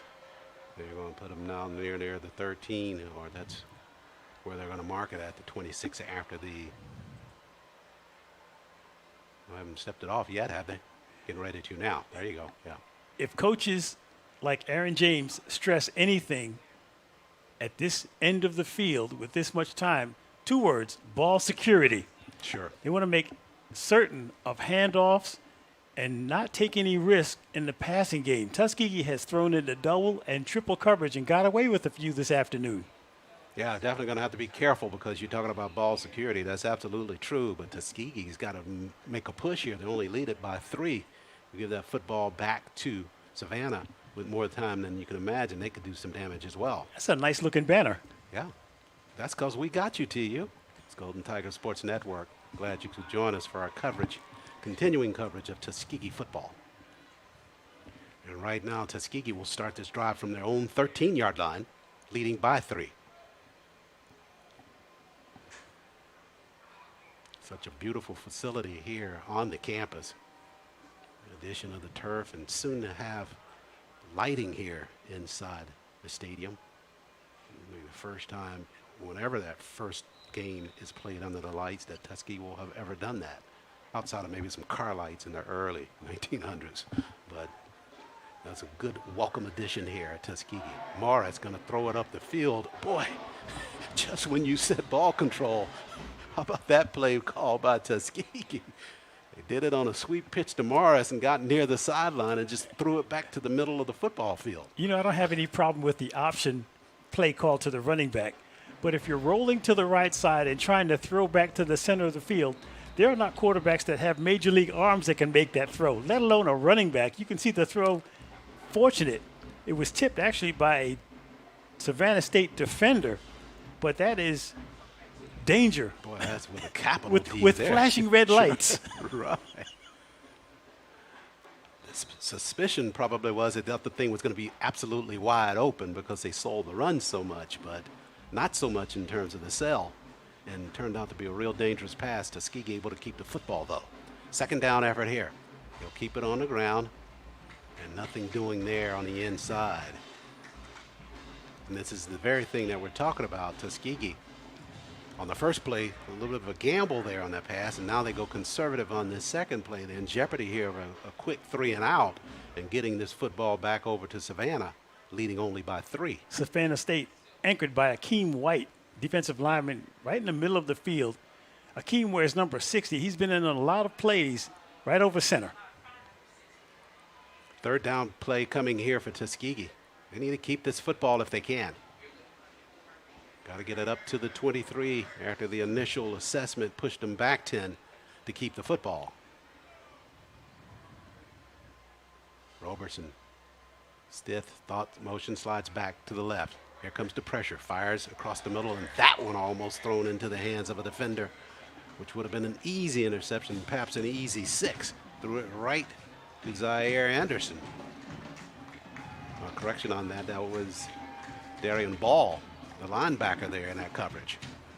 Ball made an excellent break on the ball, got a hand on it, clapped his hands. He knew he had a shot to make a It would have been a huge interception for Savannah State, but as it stands, Tuskegee will now punt from their own goal line. Ryan set to do that for Tuskegee. First, they got to get the snap clear, got to get the football airborne, and then defend on the run back. Savannah State's lining up as though they're going to try to go for a block here if they can. Wouldn't be a bad idea to just bring full pressure. Well, they got everybody up there except one return man, Carr, downfield. Snap, clear. Ryan's got the kick, another sidewinder by him. Boy, he just missed that one badly. Barely got it past the 20-yard line from the end zone, and that's not what they wanted at all in that situation. You're being very generous when you say sidewinder. He fouled it off and directly to the sideline, unfortunately for Tuskegee, basically gifting Savannah State their next possession. Indeed. That punt off of his foot, as you indicate, the foul ball there up to the 20, so Savannah State would beyond great field position to start this drive. Tuskegee just started their drive just seemingly unsure about what they wanted to do. How many times do you get a punt and you start your drive inside the red zone? Boy, tell me about it. That's basically what has just happened. Nothing on that. Now it's going to be up to the defense with 7:26 remaining in the football game. Sullivan, he will fake inside in the pocket, going to the end zone, crossing route, easy touchdown pass, catch made there by their favorite target, Mitchell. And just like that, Savannah State leads the football game. Deshaun Mitchell makes the catch, breaks into gritty, celebrates in the end zone. Savannah State, off the poor punt by Tuskegee, goes up. Just a 20-yard strike from Sullivan. Mitchell wide open on a crossing route in the end zone. Ball thrown in an area where only his receiver could make a play on it. It was a defender for Tuskegee about 2 yards behind him on his shoulder. Great throw, great catch. Carr hustling in for protection for Savannah on this extra point attempt.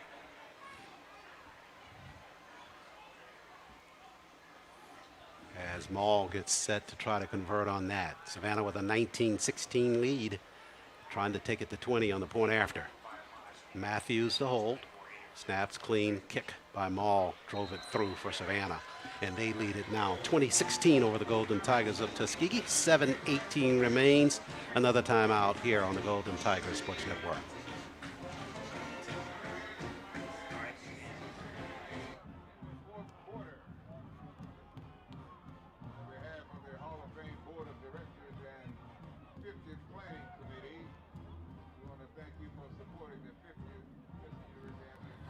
Charles and Mark, as you guys can see, the tides have turned, being on both sidelines just moments ago.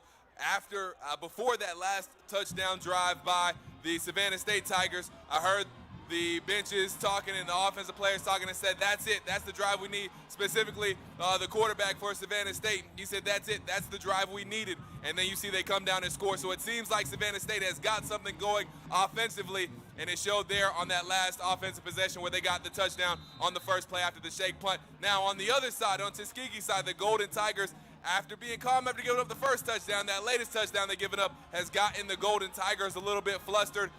And there were some words exchanged that necessarily can't be said on these airwaves, but you can make up in your own mind what was said. And then one of the coaches said, somebody has to step up. We'll see if they can do that on this next offensive possession. Charles and Mark, back to you. Thank you, Dylan.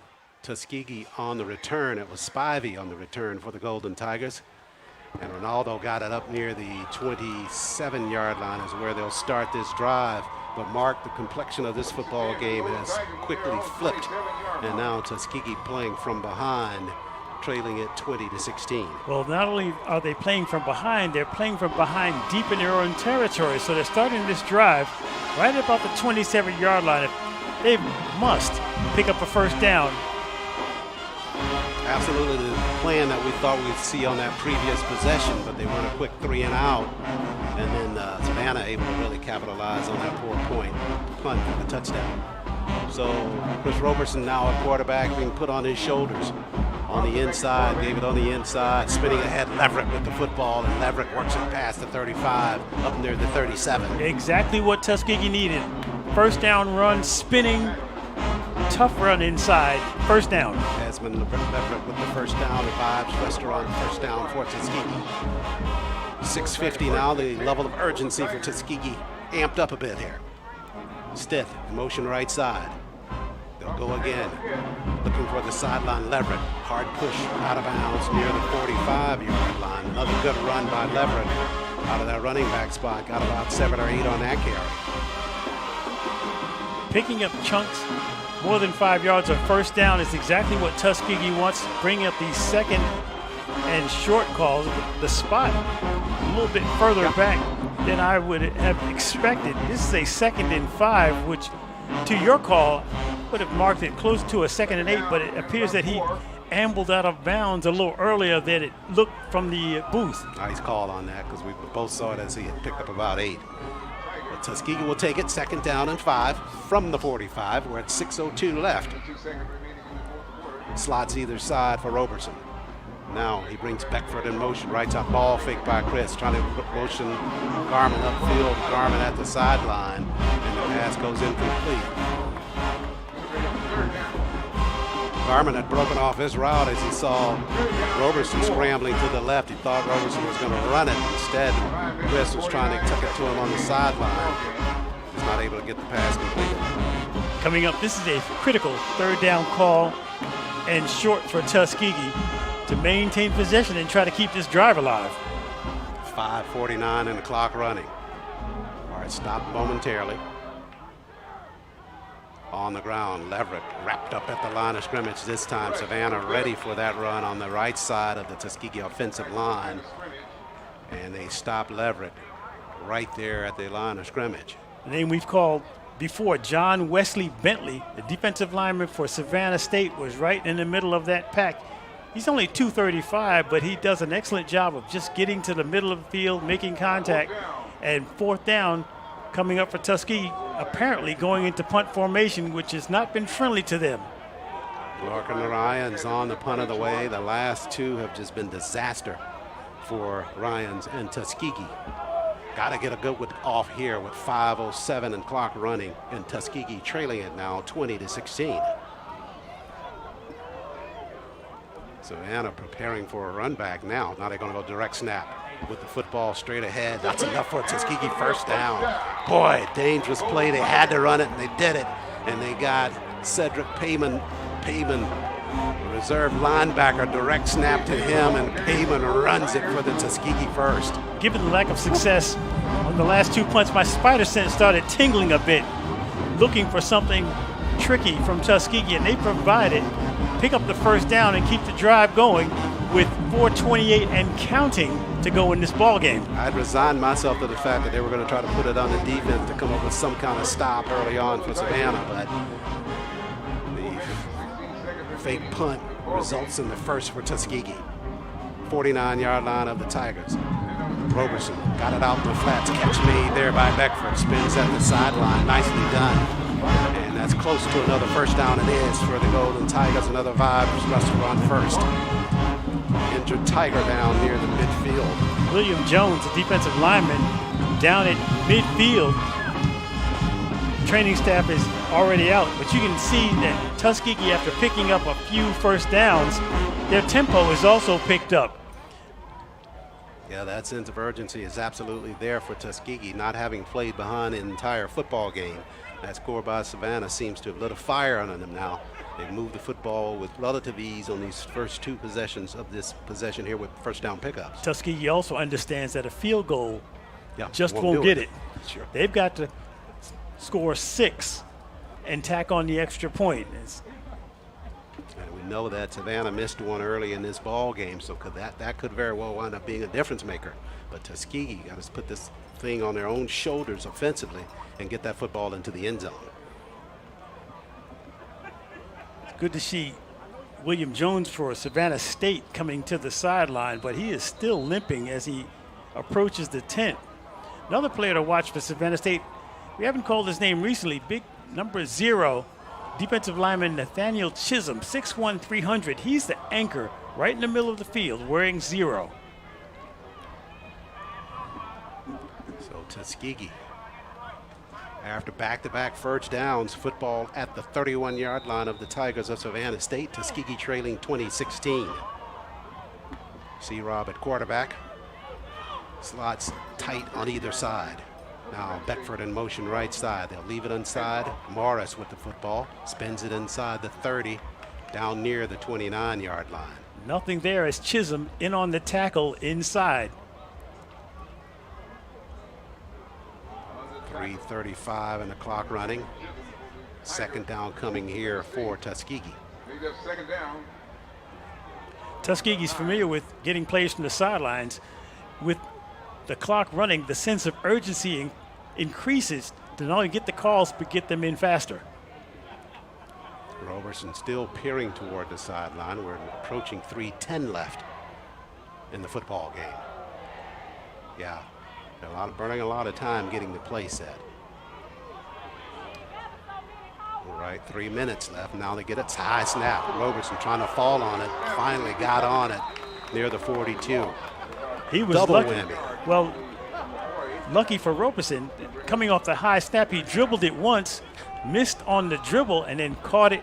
Was wise to just get on it, fall to the turf with it, instead of trying to make something up. Indeed, the double whammy there as you burn so much time even getting that play called, and then the play gets botched. So you lose on both accords, time and down. 2:29 now. Roberson in the pocket. Free play. In the pocket, and he's going to be sacked there by that cover defense for the Tigers of Savannah, but they'll check the flag. Savannah State was offsides, so Roberson basically had a free play. He's looking downfield. Unfortunately, the pass protection was not there to allow him time to set up and throw, but Savannah State will be victimized by this 5-yard penalty. That will help the Golden Tigers for sure. It'll be third down still, though. They got to convert that first down. As you referenced, field goal is not going to do it for the Golden Tigers. Well, you're thinking two plays here, Charles.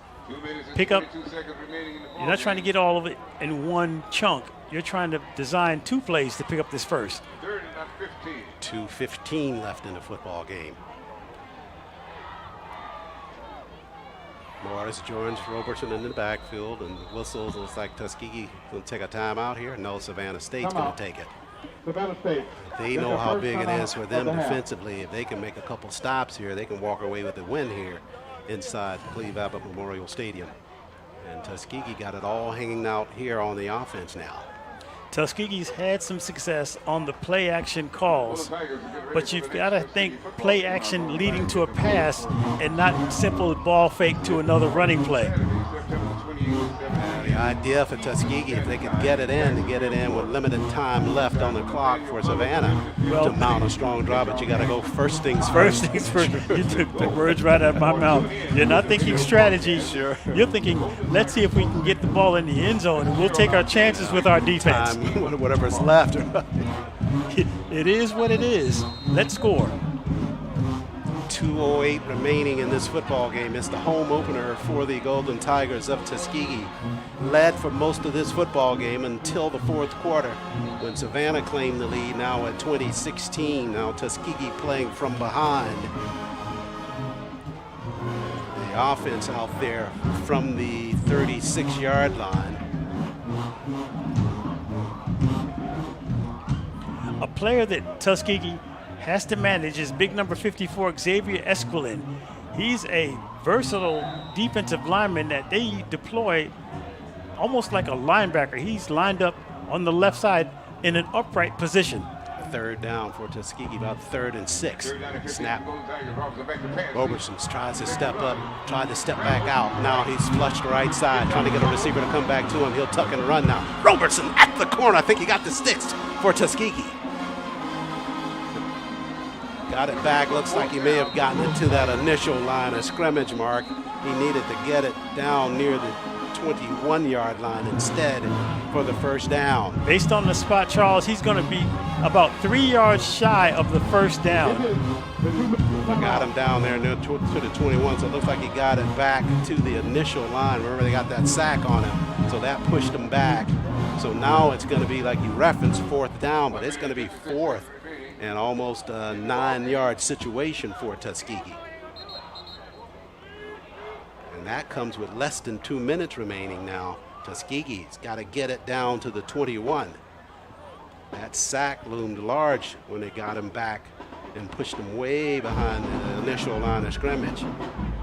So Robertson with a good scramble there to get it back to the initial marker. And as we've seen time to time in this game, Savannah State actually had decent pressure. They weren't able to make the tackle as Robertson was circling, trying to find someone deep downfield. Once he decided to run, did an excellent job of picking up the yardage on that far sideline. And as he was going out of bounds, you could see him try to lunge the ball forward to pick up as much as he could. But now it's going to be 4th down, and they have got to get all of that distance to the marker for that first down. Under 2 minutes remaining, 1:56 left.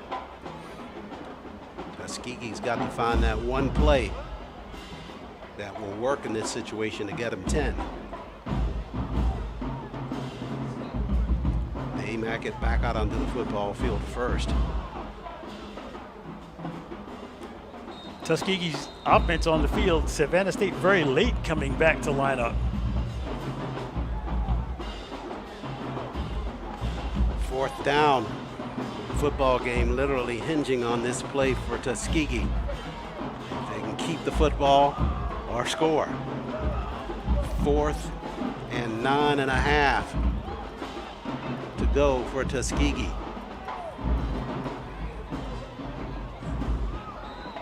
Robertson lines up, set in shotgun. 3 receivers at the bottom of the screen to his left.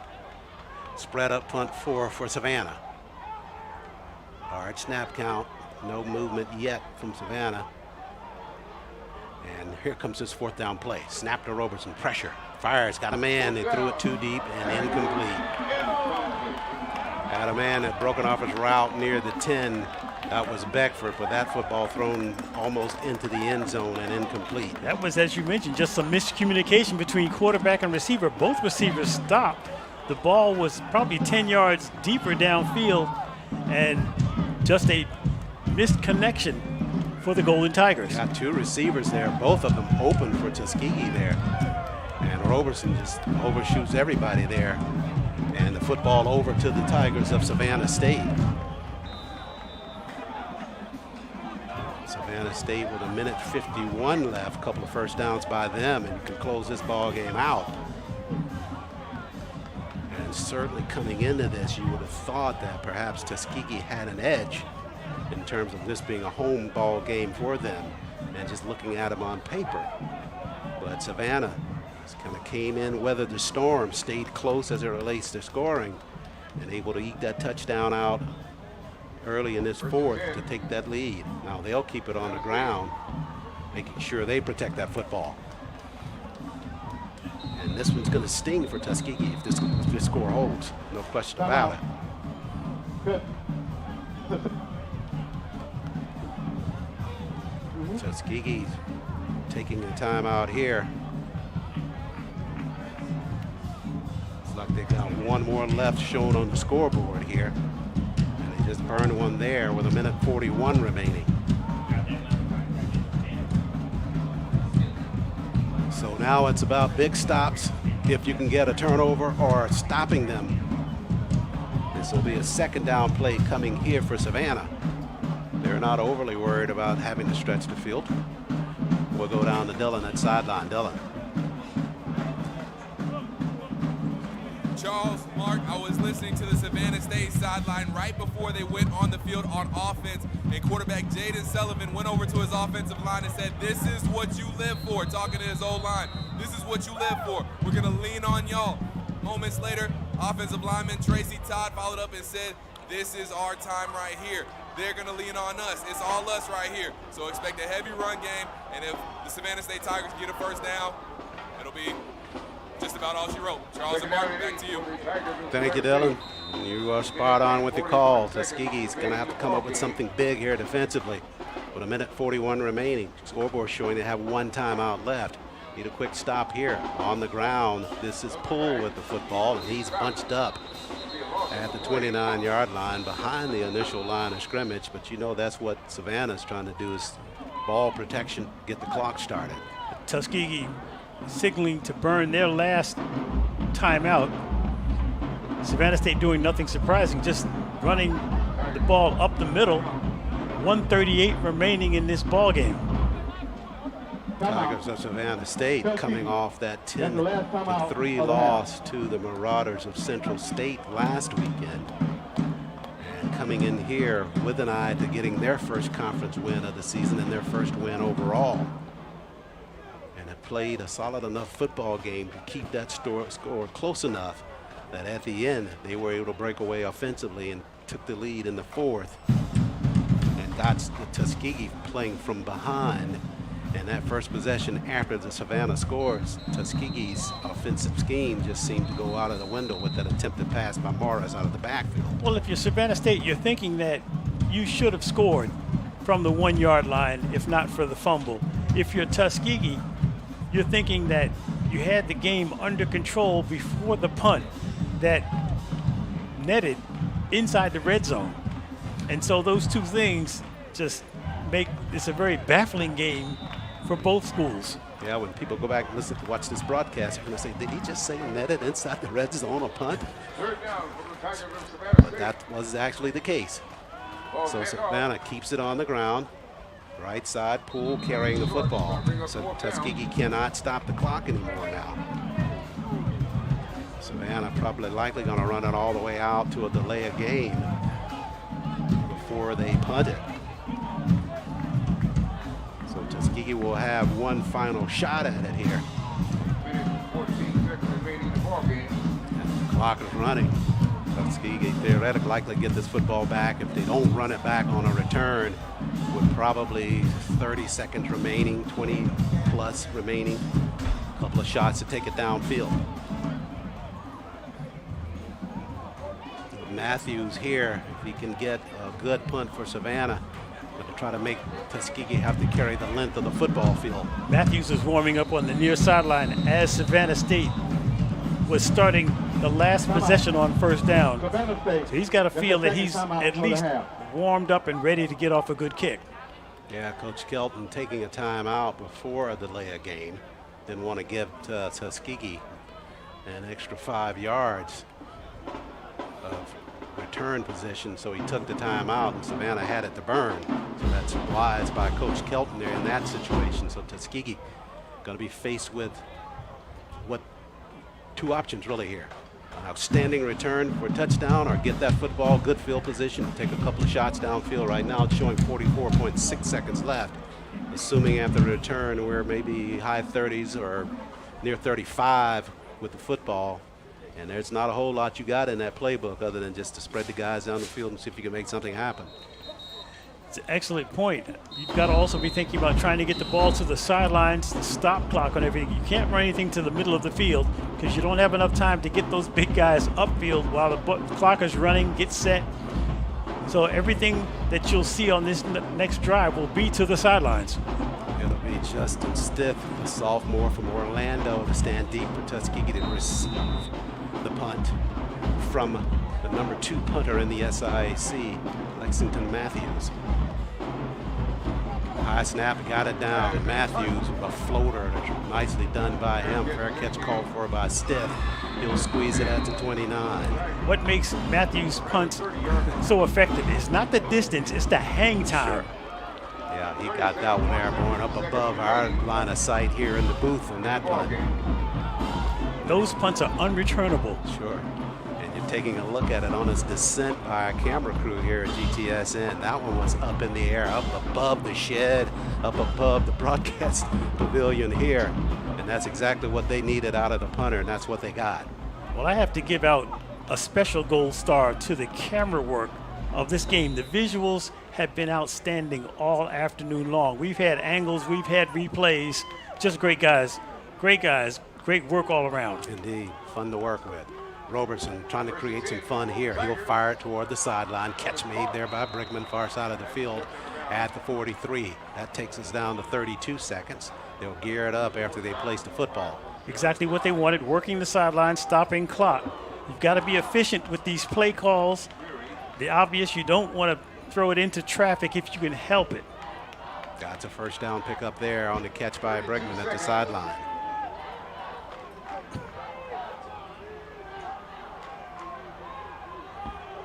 Tuskegee to the sideline. Game clock has stopped at 32. Savannah State's safeties are cheating to the left, Charles. Tuskegee might have success coming to the near sideline towards our booth. Bregman got that football out of bounds. That's why the clock stopped. Robertson in the pocket. Here comes the pressure. They flush him right side. Got to get it out of bounds at some point. Up the field at the 40. Now scoops out of bounds near the 34. 23.7 seconds left. Now what's interesting, he took a look this way, but there was nothing on this side of the field. Did the smart thing, got to the sideline, picked up sizable yards. Now that's a chunk play, another chunk play for Tuskegee. And remember, they got to get it in the end zone. Field goal won't do it. So he runs out of bounds near the 33. Producer Marcus Burnett just urging him, get out of bounds, get out of bounds. I think he heard you, Marcus. So he's out at the 34. Clock stopped with 23.7 seconds left. Down at the 34 of Savannah. Tuskegee, no choice but to score. Trailing 20-16.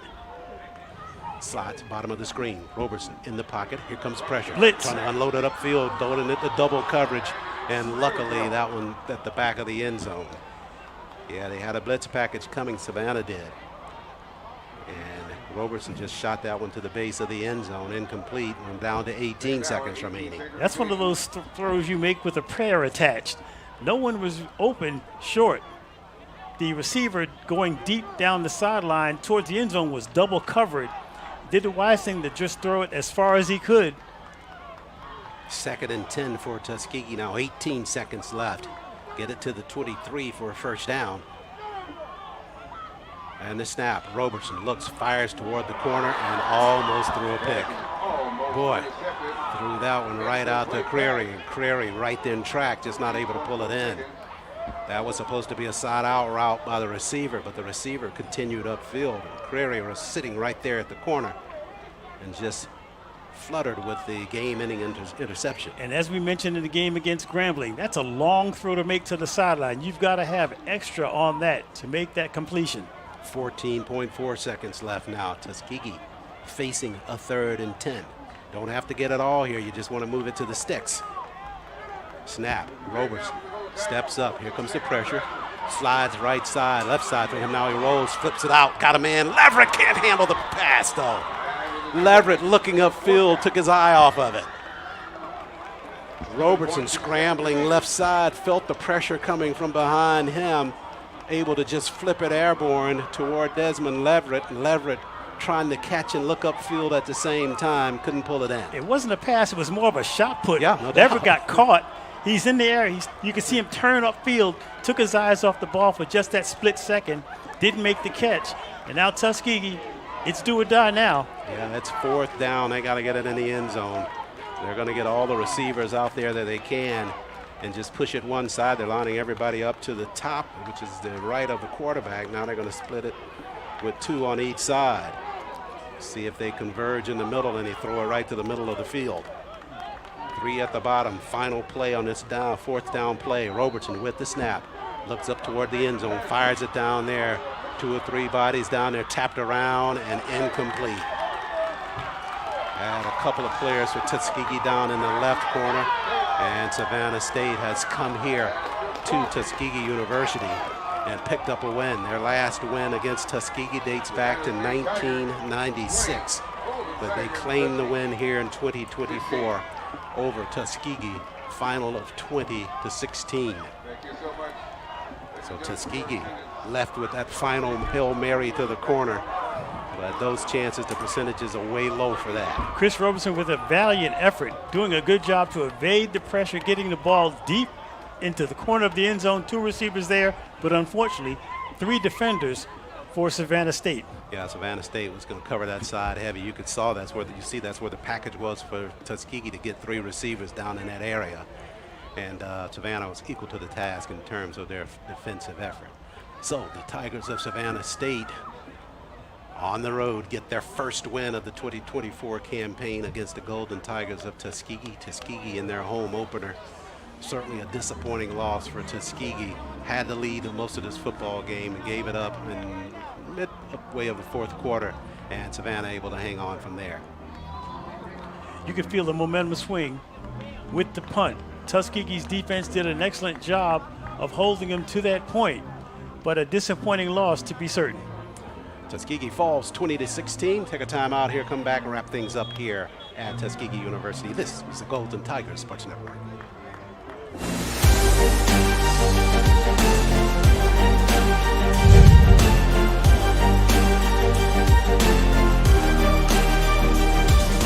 Broadcast coverage of Tuskegee Athletics on the Golden Tiger Sports Network is brought to you by Alabama Department of Public Health. Healthy people, healthy communities, healthy Alabama.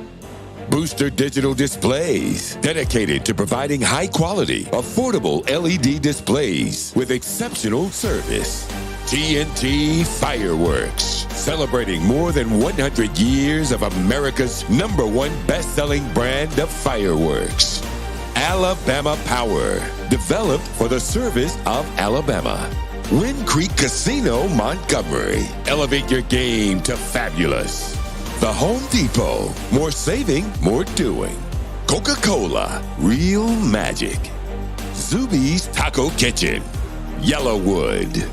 And by Vibes Restaurant, we're all about good vibes.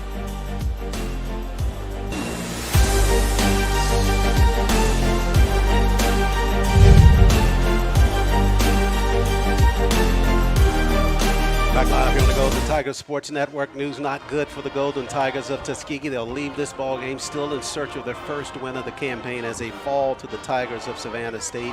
Final 20-16 as Savannah comes in and wins their first game of the season on the road here at Tuskegee. Mark, good football game, a little bit of business we've got to take care of. First of all, the Tuskegee Alabama Power TU play of the day. We're going to go ahead and give that to what perhaps is an obvious call for us in terms of what happened to set up that first Tuskegee score as we look at the Alabama Power TU play of the day. And it comes on this little hit pass there to Brigman. And Brigman just took care of the work from there, ran out all the way down inside the red zone on the other end of the field. And that set up the 1-yard touchdown run by Johnny Morris to give Tuskegee its first lead of the football game. Now to the Yellowwood play hit of the day. Go to the defensive side for Tuskegee, and you'll recall this one as all the play was inspiring to the ball game. This was a collapsing hit there. As you see the pass comes out there, and right there coming in the back of that play, none other than Rossi Grimes with a hard stop to break that play up. And that's your Yellowwood defensive play of the day for the Golden Tigers. Two excellent choices. Just sad that it didn't turn out better for the Golden Tigers as a team. Joy and pain. Yeah, that was your reference early on. Tuskegee suffering the pain this afternoon. They fall to the Tigers of Savannah 20-16. Tuskegee 0-3 on the campaign. They will travel to Jacksonville, Florida on Saturday of this coming week to meet the Tigers of Edward Waters University, and we'll be there for the coverage on the Golden Tigers Sports Network. I'll do it for our coverage from here at Tuskegee this afternoon. Special thanks to Dylan Matthews for standing in for Simone Stanley at the sideline. Special thanks to our production crew, Director Lisa Burnett, producer Marcus Burnett, and certainly thank you to Mark Lassiter for your work inside the booth. Back at it again next weekend. Tuskegee still looking for their first win of the campaign when they meet the Tigers at Edward Waters University. Until then, Charles Ward on behalf of everybody here with the Golden Tigers Sports Network, saying thanks so much for watching, and we'll see you next Saturday in Jacksonville.